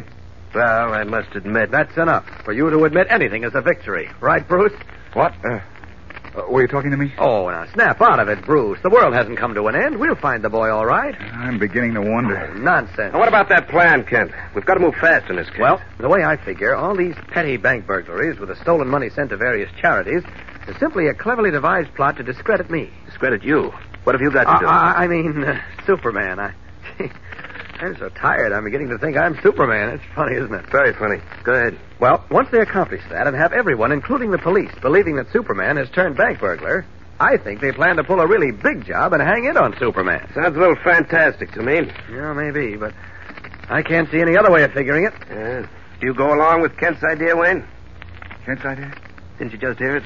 Oh, I'm sorry, Inspector. I wasn't listening. Now, look, Bruce. I know. Snap out of it. Get hold of yourself. Pull yourself together. Chin up and stop worrying. Well, sure. But what if I can't? What if I just stand here watching that phone and waiting to hear it ring and hoping like I never hoped before that it'll be a call about Robin? About us being all right. Is that criminal? Oh, of course not, but there it is. Easy, son. Anderson speaking. Yes, Malloy. Checked all of them? I see. What about the Grayson kid? I see. Right, call me back. Right. Any news, Inspector? Sorry, Wayne. Nothing. It's only 9 o'clock, Bruce. Only 9 o'clock? Only 8 hours since he's been missing. That's nothing. Nothing at all, is it? Just time enough for him to take a stroll in the woods. Now you're really going overboard. Oh, I'm sorry. About this big job, you think they plan to pull Kent after they build up suspicion against Superman? Yes? What do you mean by a big job? Oh, I mean something huge, something tremendous. No piddling $20,000 robbery, a really big one. And unless I miss my guess, it's coming soon. Where? When? If I could answer those questions, Inspector, I wouldn't be here now. I'd be telling fortunes at county fairs. There's no time for jokes, Kent. If you really think they're planning a big robbery, I'd like to alert the entire force. Well, that's fine, but it may not occur in Metropolis. It may happen in Chicago or Detroit or Los Angeles. And you think this same guy, the one who broke into the banks, is going to pull it? Uh-huh. As Superman. You mean dressed as Superman? Well, naturally. Well, come to think of it, the guy must have some sort of superhuman strength. You saw those vault doors he ripped off? Yes, but I don't think that's a matter of strength. Now, wait a minute. My men checked. I know. Your men checked for nitroglycerin, diamond drills, burglary tools, etc., etc., etc. And they found nothing. Those doors were ripped off by hand. I doubt it, Inspector. And so, incidentally, does Candy Myers. Oh, what's that private gumshoe got to do with this case? He was guarding the Somerset Bank for us last night. And this morning I asked him to hop over to Lordville and take a look at the damage. Hey, as a matter of fact, I told him we'd meet him there at 9:30. We better get going, Bruce. Going? Where? To Lordville. Do you remember we told Candy we'd meet him there? I think I'll stick around, Candy. Oh, no. There might be a call. Now, go ahead, Wayne. There is, I'll contact you in Lordville. Sure. It's nothing quite so bad as waiting for something to happen. Do you good to drive over to Lordville. Come on. Okay. See you later, Inspector. Right. Oh, wait a minute. Yes? I forgot something. What? That call I got a few minutes ago was about the dirigible. Oh, yes. What about it? The thing had a flying range of 300 miles. Every airport within 300 miles of Lordville was checked. Nobody ever saw it. Uh-huh. I didn't think you'd turn up anything on that. They probably kept it in some old barn. Well, I'll be seeing you. Right. So long, Wayne. So long. Let's go, Bruce. Leaving police headquarters, Clark Kent and Bruce Wayne drive to Lordville, where they join Private Detective Candy Myers. The heavy steel door of the bank, which had been seemingly ripped from its hinges by the mysterious bank robber the previous night, is now leaning against the wall. Kent questions Candy about it. Anything turn up, Candy? Not a thing. The state cops checked all the fingerprints on the vault door. They all matched the bank employees. Our bird must have worn gloves. How we ever ripped the doors off, I don't know. Now, what about that faint odor I mentioned? What was that, Kent? Why, last night I thought I caught a peculiar odor when I entered the bank after the burglary. It was almost bitter, like burned coffee. I've been smelling all over the place. No soap. Well, I may have been wrong, but it just struck me. Take a look at this door, Bruce. Look at the way the hinges... Candy Myers. Hey, what's that? Calling what? Candy Myers. A voice calling my name. Yes, I heard it, too. Calling Candy Myers. Come in. That's Robin's voice. Where is he? The walkie-talkie in Candy's car. Come on. All right. Calling Candy Myers. All right. Hurry. Come in, Candy. Come in. Let me have it, Kent, quickly. Okay, here. Hello, Robin. Robin, this is Bruce. Come in. Oh, boy, am I glad to hear your voice. Where are you? I trailed the big guy here, the other Superman. What? I said Never mind that. Where are you? I'm about... Oh, I think they spotted me again. I trailed the guy to their hideout and they saw me. I got away, but they're looking for me now. Robin, in the name of heaven, where are you? About a mile south of Highway 17A. I can hear them coming through the grass. What town are you near, Robin? Right above the town of... Robin! Robin! Those were shots. I know. Robin, answer me. Robin, come in. Robin! Robin, what happened? Frantically, Bruce Wayne, alias Batman, yells into the receiver of his walkie-talkie in a vain effort to again raise Robin. What were the shots that knifed through the sensitive instrument? Do they mean what Batman thinks they do? We'll return in a moment to find out. But first, here again is your announcer. The other day, there was a bunch of fellows and girls gathered together at the playground, and they were so busy comparing notes on their collections of comic buttons from packages of Kellogg's Pep that one mother told me that she had to call 3 times to get the kids to come home to dinner. Yes, sir, it's that much fun to collect these Pep comic buttons. Why, you don't want to stop. First off, there's the exciting moment when Mom opens a new package of Pep so that you can see which button is inside. Maybe it's a brand new one that you don't have yet, like Uncle Walt or Lillums or even Superman himself. Maybe it's a duplicate, and that's even more fun because then you can swap with your pals and still be one more Pep comic button on your way toward having all 18 in the series. And, of course, don't miss the thrill of wearing your whole collection pinned on your jacket or your dress or cap for everybody to see. But you know, the best part is, these Pep comic buttons are so easy to get. You don't send in a single penny, not even a box top, and you can't buy them anywhere. All you do is to make sure Mom keeps you supplied with plenty of that super delicious whole wheat flake cereal, Kellogg's Pep. Just look inside the package for your exclusive prize. Remember, that's P-E-P, Pep, made by Kellogg's, the greatest name in cereals. Now, back to the adventures of Superman. As we continue now, Clark Kent in his role of Superman, carrying Batman as extra cargo, is streaking above Highway 17A. For almost an hour, they have been searching south of the cement road in the vain hope of locating Robin.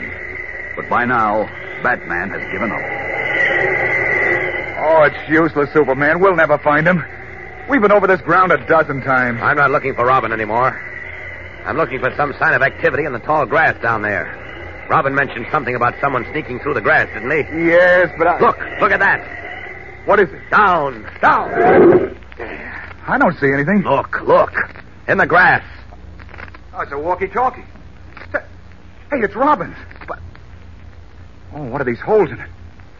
Do you think that... Yes, Wayne. They're bullet holes. Robin must have been shot. Oh, we're not sure, Batman. He must have been. Look. This walkie-talkie is full of bullet holes. I know it is, but he was talking to me on it when we heard the shots. He said they were coming after him, and they shot him. And Easy. He's dead. Robin's dead. Now, don't jump to conclusions. He is, I tell you. They had him trapped, and they shot him. Listen to me, Batman. Listen to me, please. Oh, the boy... He's dead. Robin is dead. You've got to listen. Robin may be all right. How could he be? You heard the shots yourself. Look at this radio. I know. He was holding it, talking to me. I know it looks bad, but Robin's a clever youngster. I won't believe anything happened to him until I see it with my own eyes. Now, come on, pull yourself together. We've got to look for him. Oh, where'll we look? They finished him, and they took him away somewhere.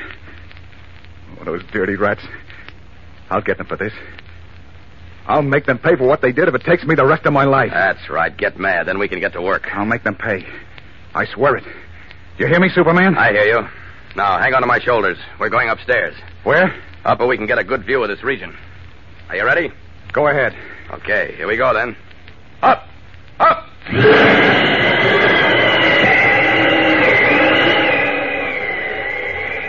Now, let's see. You flew over here before. Only near the highway. No, it's all open country to the north and east. Just farms and a few villages. Well, a gang of murderers wouldn't hole up in a small village. That'd attract too much attention. Right. Of course, they might take over a farm, but that'd be pretty risky, too. No, same kind of country to the west. Hey, wait. What? That patch of woods to the south. It's pretty small to hide in. Looks smaller than it really is from up here. Let's have a look at that. Away! See anything down there? Not yet. No, I didn't think you would. My hunch is they made for a big city. Maybe Metropolis. Well, I'll be... Look, Batman. What? Where? Almost straight down. And a little to your right. See? No, there are too many trees in the way. Get ready for the shock of your life. Hang on now. Here we go. Down!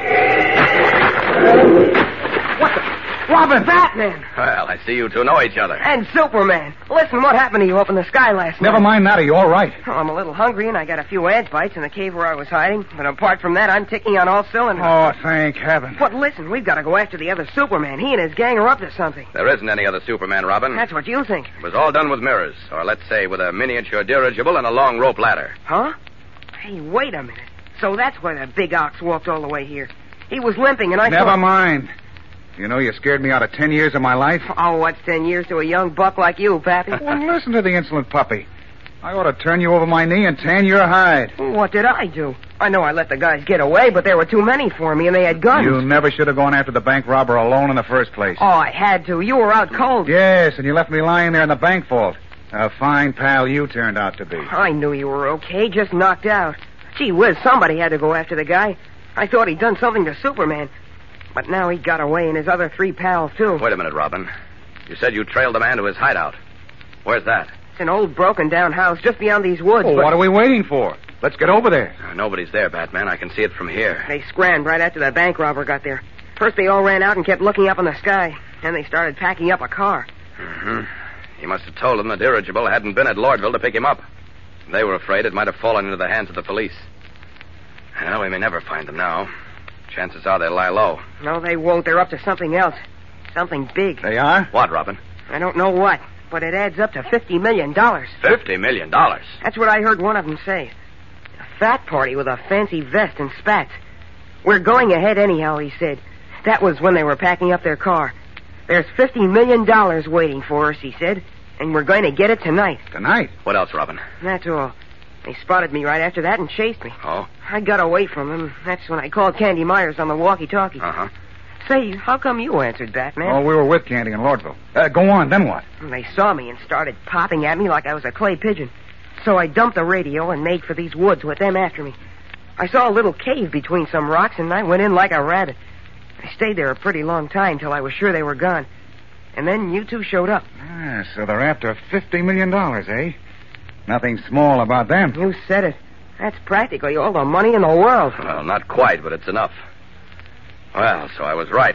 What about? They plan to pull their big job tonight, the $50 million one, and blame it on me. Jeepers. And that means the robbery tonight will have to be along the same lines as the previous ones. Only this time, the money won't be donated to charity. But $50 million? Why, there's not a bank in the country with anywhere near that much cash in their vaults. I know, that's what's bothering me. Say, wait a minute, wait. Maybe our strong-arm friend is planning to break into Fort Knox. Sure, where all the gold is. Oh, I doubt it. Gold isn't negotiable now. Well, then what's the answer? I don't know, Batman, but we've got to find out, and fast. Come on, let's check their hideout. It's just barely possible they may have left a clue behind. Come on, it's just a mile or two. I know a faster way than walking. You get under this arm, Robin. That's it, and you get under this one, Batman. There we are. All set? All set. Let's go. Up and away! Leaping up through the woods with Batman and Robin in his arms, Superman streaks to the hideout of the mysterious bank robber. We'll bring you the tense climax of today's episode in a moment, so keep listening. But first, here again is your announcer. You know, nowadays, when you read the funny papers, you're reminded of those comic buttons all the gang's collecting from packages of Kellogg's Pep. And when you take a look at any of these Pep comic buttons, you're reminded of your favorite characters' adventures in the funny papers. Because those pictures are so doggone true to life that, well, you'd almost think that you're going to hear the siren on Smokey Stover's fire engine, or hear Orphan Annie's dog Sandy begin to bark, or hear Superman's famous up, up, and away. You see, every single one of these pictures is an accurate reproduction of one of your funny sheet favorites. It's done up in bright color, too, on gleaming white enamel buttons that look mighty classy when you pin them on your jacket or your dress or cap. Don't you feel like strutting around when you sport these classy buttons? But remember, there's only one way that you can get these Pep comic buttons. You don't buy them anywhere, and you don't send in a single penny, not even a box top. Just make sure that Mom stocks up on that super delicious whole wheat flake cereal, Kellogg's Pep. Then get your exclusive prizes from P.E.P. Pep, made by Kellogg's, the greatest name in cereals. Now, back to the adventures of Superman. Arriving at the broken-down farmhouse, which had been the headquarters of the mysterious bank robber and his henchmen, Superman, Batman, and Robin searched it thoroughly, but fails to find any clue to the gang or the $50 million theft scheduled for tonight. As we join our three friends now, they are in the weather-beaten barn. Not a thing in here either. This is where they probably kept their dirigible. I suppose so, but that doesn't help us now. Can't understand. Say, what's this? Huh? What, Superman? There's a map under this loose floorboard. A map? Yes. Wait till I get it. There we are. Now, let's see what it is. Uh-oh. Look at this, Batman. Let's see. Oh, it's a map of the state. Uh-huh. What are those ink crosses on it? They mark the towns our bank robber visited. See? Here's Glen Forest. There's Thomasville. Lindhaven. There's Lordville. Uh-huh. Just the way we charted them on our map the other night. Right. Now we know why they followed the course of a rough circle. Why? Because the miniature dirigible had a short cruising range. And the big valley country below Metropolis, with the large villages situated around the rim of the valley, was just right for their purposes. Ah, we know the answers to all the questions except the $64 one now. You mean the $50 million one? Yes. Gotta find the answer before tonight. How? Where is $50 million? All in one place, I mean. $50 million. Something familiar about that amount. I wouldn't mind being familiar with it. I wouldn't even mind being friendly with it. $50 million. Seems to me I read about it somewhere. It might... Wait a minute. I think... What? It's just a vague thought, but if I'm right... Oh, I've got to be right. Listen, you two, we've got a lot of work to do, and fast. Come with me. Where to? Outside. What's up? No time to explain now. My hunch is right. We may be able to stop the biggest robbery in history and meet my impersonator face to face. Right, come on now. Under my arms with you two again. And keep your fingers crossed. This hunch has got to pay off. It must. Up, up, and away!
How far back have you gone, Batman? I've just finished last July.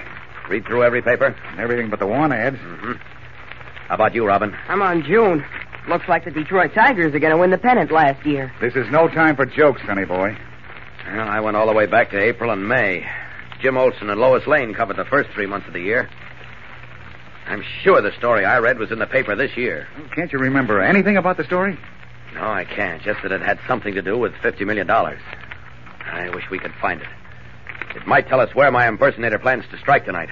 Well, that finishes June. Well, maybe you read the story in some other paper. No, I seem to remember it was in the Planet. Oh, we've covered every issue for this year. You say you're sure it wasn't before that? No, it couldn't have been. Oh, look. Let's try it another way. What? Where is there $50 million? In one place, I mean. In the land of my dreams. Robin. Sorry, Pappy. Oh, we tried that before, Batman, and didn't get anywhere.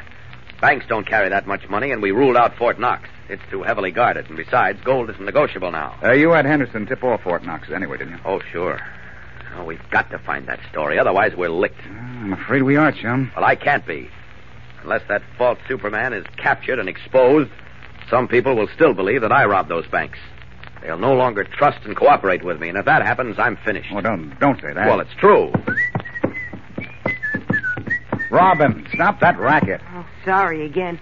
I can't sit still. You gents realize what time it is? Oh, it's about 10 o'clock. It's 5 minutes to 11. It is? What? Uh-huh, and the phony Superman always does his stuff between 11 and 1.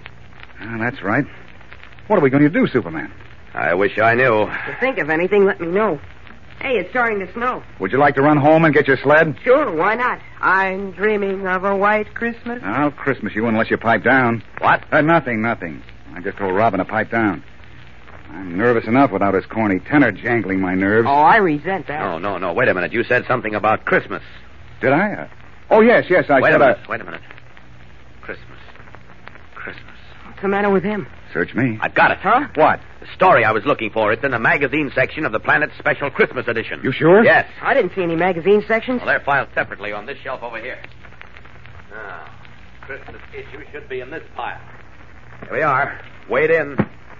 Find the Christmas number. Come on, Robin. Let me at him. These are the February issues. I've got January. Here are the December ones. December 30th, 23rd. 23rd, that's the one. Let me have it, Robin. Well, this is the 23rd. Christmas is... That's the Christmas number. The magazine section only appears on Sundays. Oh. Now, let's see. Story on the UNO. Fashions. Here it is. Where?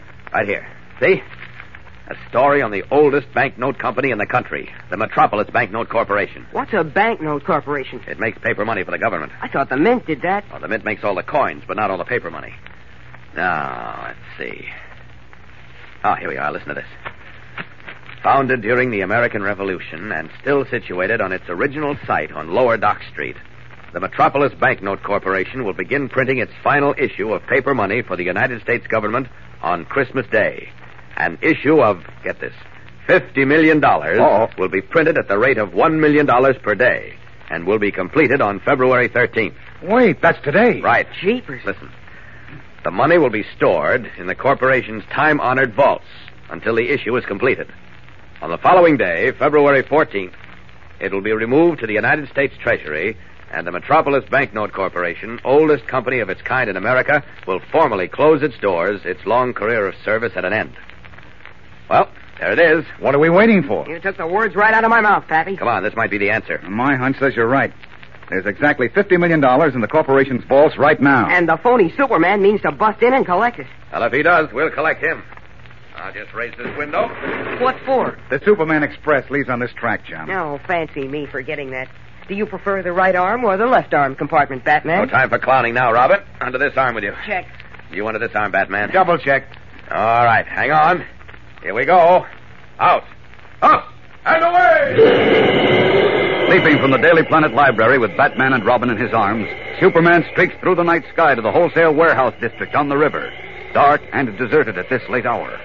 On Lower Dock Street, the Man of Steel swoops low over an ancient dust-grimed tomb-like structure, its doors and windows heavily barred, only its first floor showing illumination. There it is, the Metropolis Banknote Corporation. Well, everything looks quiet on the outside. What does your X-ray vision say about the inside, Superman? All quiet there, too. Just a few guards sitting around. Sitting around? It'd be a tough job breaking into that old fortress, Robin. Not for our bank robber friend. He's got superhuman strength. I wonder if he has. You wouldn't wonder if you tangled with him like Batman and I did. He's almost as strong as you are, Superman. I still wonder. Have you forgotten how he ripped those 6-inch steel doors off their hinges? I'll have to see him do it before I believe it. Stubborn cuss, isn't he? Maybe he'll find out for himself tonight. That's what I'm hoping. And the sooner the better. All right, we'll drop down and hide in the shadows across the street. Here we go. Down! What's that? The chime clock in the export company tower. It's just 11. Yeah, we ought to get action pretty soon, then. Keep your fingers crossed.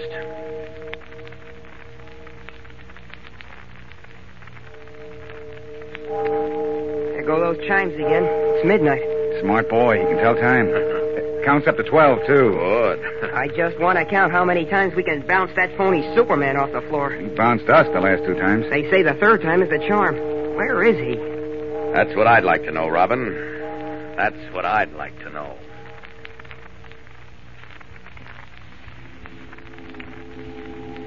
Oh, 1 o'clock. The latest he ever showed up to rob a bank was just a minute or 2 after 1. I know. He did most of his jobs before midnight. I hope we didn't guess wrong. Make that hope for 2. Wait. What? There's a car coming. The big fellow's driving it. 2 men are in the back seat. Where? Is it? Uh-oh. What now? No soap. They turned off into River Street. Oh. Shucks. Superman. Yes? I'm no crepe hanger, but he's always showed up before this. Maybe we drew the wrong card tonight. I don't know. I was sure we didn't. But I'm beginning to have a few doubts myself. You mean while we're hanging around this place, a phony Superman might be making his haul someplace else? It could be, Robin. Jeepers. Well, we won't give up the ship yet. This is our only hope. Come on, you two. Hang on. We're going up to cruise around a bit. All set? Up! Up! And away! Anxiously, Superman, carrying Batman and Robin, circles over the dark warehouse district, his keen eyes searching for the mysterious bank robber. Have our friends guessed wrong? And is the largest burglary in history occurring at another place? We'll return in a moment to find out. But first, here again is your announcer. Gang, you know how it is. When you get excited about something, sometimes you get your words all mixed up. Well, the other day, a young pal of mine got so excited when his mother opened a new package of Kellogg's Pep. He said, "Gee, Mom, just what I need in my collection. Jylin Smack." Well, of course he was talking about Smilin' Jack, one of those funny paper characters on the Pep comic buttons all the gang's collecting. Any one of those 18 different buttons is really something to get excited about, because the pictures of your comic strip favorites are straight from the funny papers. Why, Smitty has his familiar big wide grin, and Superman is wearing his famous flying red cape and Superman insignia. I'm telling you, these Pep comic buttons are real humdingers. And you know what the best part is? They're easy as anything to get. You don't have to send in a single penny, not even a box top. Fact is, you can't buy these comic buttons anywhere. All you do is make sure Mom keeps you supplied with plenty of that super delicious whole wheat flake cereal, Kellogg's Pep. Inside every package, there's your exclusive prize. That's P-E-P, Pep. Made by Kellogg's, the greatest name in cereals. Now, back to the adventures of Superman. It is now 1:30 in the morning. Superman, with Batman and Robin, is still cruising high in the air above the tomb-like Metropolis Banknote Corporation, in whose underground vaults $50 million is stored. But the mysterious bank robber who masquerades as the Man of Steel has not put in an appearance, and our friends are fast losing their last bit of hope. Oh, I'm afraid we missed the boat, Superman. We didn't even get close enough to wave. I hate to agree, but Wait a minute. What's the matter? We didn't miss the boat. Huh? What do you mean? The false Superman has arrived. He has? Where? I don't see him. He and 6 other men are in a tunnel under the bank company vaults. A tunnel? Yes. It's an old sewer tunnel. Below the underground vaults where the $50 million is stored. Jeepers. All right, take a deep breath now. In a moment, we're going to meet my impersonator and find out if he's as strong as you say he is. What are they doing now, Superman? Removing the loose concrete. What loose concrete? Under a section of this floor. They must have been working on it a long time. The concrete is at least 8 inches thick. Jeepers. Okay, get ready. They'll be coming through any second now. All right. False Superman is finishing the job with a padded sledgehammer. Hey, he is pretty strong. He's plenty strong. Robin and I tangled with him and got bounced around like rubber dolls. We know. Yeah, and don't forget how he ripped open those steel bank doors. Hold it. It's broken through. Now, let me handle this. Are you kidding? You said he had 6 huskies with him. I know, but Watch it. Here comes the first guy through the hole. Quick, behind the vaults. Okay, now don't show yourselves until I give the word. Are the others coming up? Yes. We'll wait until they're all above decks, and then we'll move. Quiet now. There are 6 of them, and the phony Superman, huh? Yes. We're outnumbered just enough to make it interesting. Okay. Let's jump them before they can get to their guns. Leave the man in the costume and cape to me. All right. Let's go, Robin. Right with you, Pappy. Good evening, gentlemen. Hey, look, 3 guys. What's meeting you here? Oh, here's my calling card. Read it when you wake up. Get out there. You're the one I want to meet. All right, my phony friend. Let's see if you do have superhuman strength. Nice going, Robin. Stay away from those guns, mister. Yeah. Oh, you won't, huh? Okay. When you're around the Oh, atta boy, Batman. Oh, your eyes are popping out. Stranger, do you mind if I pop back in for you? Hey, I'm running out of sparring partners, Batman. There's just this one left. I'll take him. Pardon me, friend. Your chin's showing. Well, there were 6 little gunmen, but now there are none. Now we can help Superman. He doesn't need any help. Look behind you. Christopher Columbus. He's swinging the phony around like a Ferris wheel. I get dizzy. What, Boris? By all means, we've got some talking to do. Down on your feet. There we are. You strong like lion. Superman's got him tamed, Robin. Tame as a kitten. Now, what's your name? Boris. Boris what? Boris Mikhailovich Petrovsky. Oh, brother, what a mouthful. Quiet, Robin. I not bad man. I do nothing wrong. Oh, no? How about robbing all those banks? I no keep money. I give to how you say, charity, sure, to make the police think I was the thief. But the $50 million in these vaults weren't going to charity. This was the big deal you were building up to. You intended to keep this money and brand me as the burglar. Oh, I no keep any money. Mr. Simpson, he say, all this I do is, how you say, publicity. It gets Boris very big name. Why did you want to get publicity? Boris go on stage, make money. The stage? Da. People pay much money see Boris. Strongest man in the whole world. Mr. Simpson, he say, Boris make lots money. Who's Mr. Simpson? That he there, lie on floor. Fancy vest and spats? Da. He give it ticket, come America. He say, make Boris rich man. He say, Boris do like he say, get much of public... I think he's telling the truth, Robin. I don't. Nobody could be that dumb. Da. Mr. Simpson say, Boris very dumb. That mean Boris very strong, no? You say you believe him, Superman? Yes, I think he was taken advantage of by this Simpson. Played for a sucker, you mean? That's right. Of course, we'll check on his story. Tell me, Boris, how did you open those bank doors and vaults? And how did you bend those steel bars into pretzels? Hey, Mr. Simpson, give Boris this. What's that? Looks like an aluminum cylinder. It's just what it is. There are 3 electronic tubes inside it and a battery strapped around his chest. Boris hold this to door, still get soft. Get soft? Da. He start melt. Then Boris take hold and pull rest away. Not hard for so strong men like me. Great Jupiter. You mean this thing melts steel? I don't believe it. I do. I've heard of diathermic rays used to soften steel. Remember I showed you how the bank door in Lordville was wrenched out of shape, Batman? Hey, that's right. And it was done with this electronic gadget. Well, I'll be jiggered. Oh. Here comes the police. Henderson's eyes are going to pop when he sees these goons stretched out on the floor. You think they got a jail strong enough to hold this guy? Oh, no. Please, I no go jail. I not be bad. Well, that'll be up to a judge to decide, Boris. That's how we do things here in America. But I, Boris, I good man. I not do nothing. Order in the court. Boris Petrovsky. Step up, Boris. Da.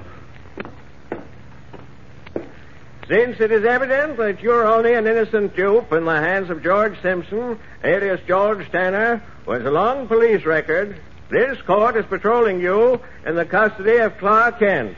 Court adjourned. You're free, Boris. The judge isn't sending you to jail. Oh, I kiss the hand of Judge. Never mind that.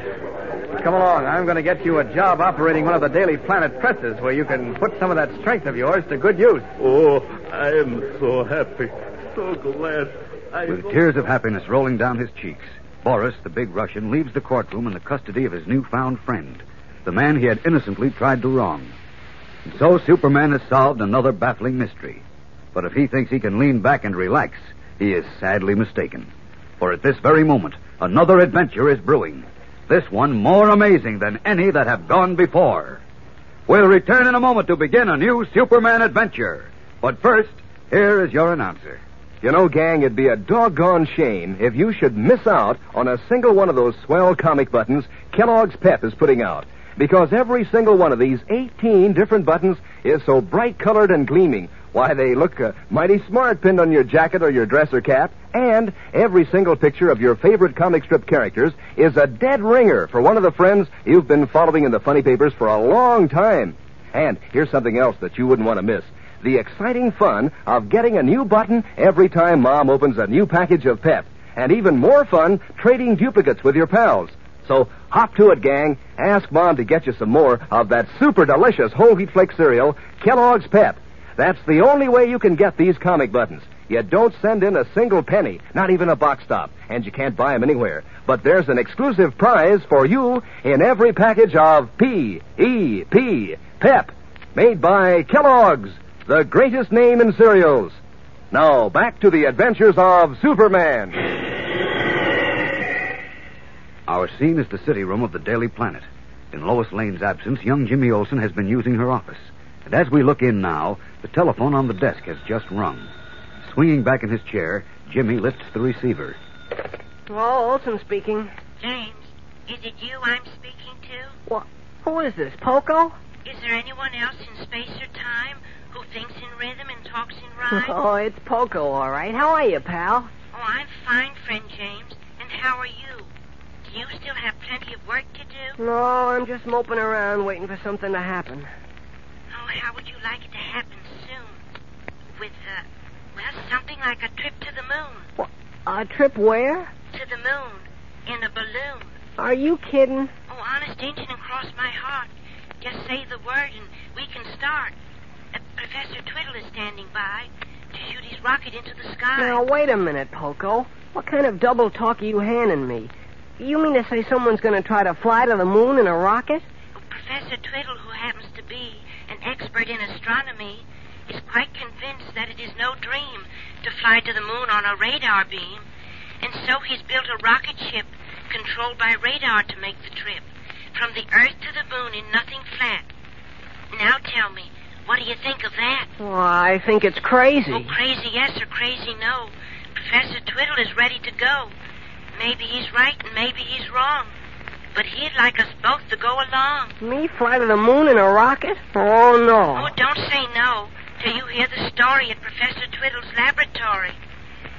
Can you meet me there at 2:30 so he himself can tell it to you? Well, where is it? Oh, 607 Winthrop Street, where the avenue and the parkway meet. But don't breathe a word to a single soul, or you'll get me in a terrible hole. Oh, okay. Oh, toodaloo, till 2:30. Toodaloo. Hanging up, Jimmy shakes his head and rubs his eyes as though he had just awakened from a dream. Is Poco serious, or is it just a gag? Well, just between us, it's far from a gag. And if you listen tomorrow, you'll meet the eccentric Professor Twiddle and learn how Jimmy and Poco get themselves involved in an adventure in space that almost defies the best efforts of Superman to save them.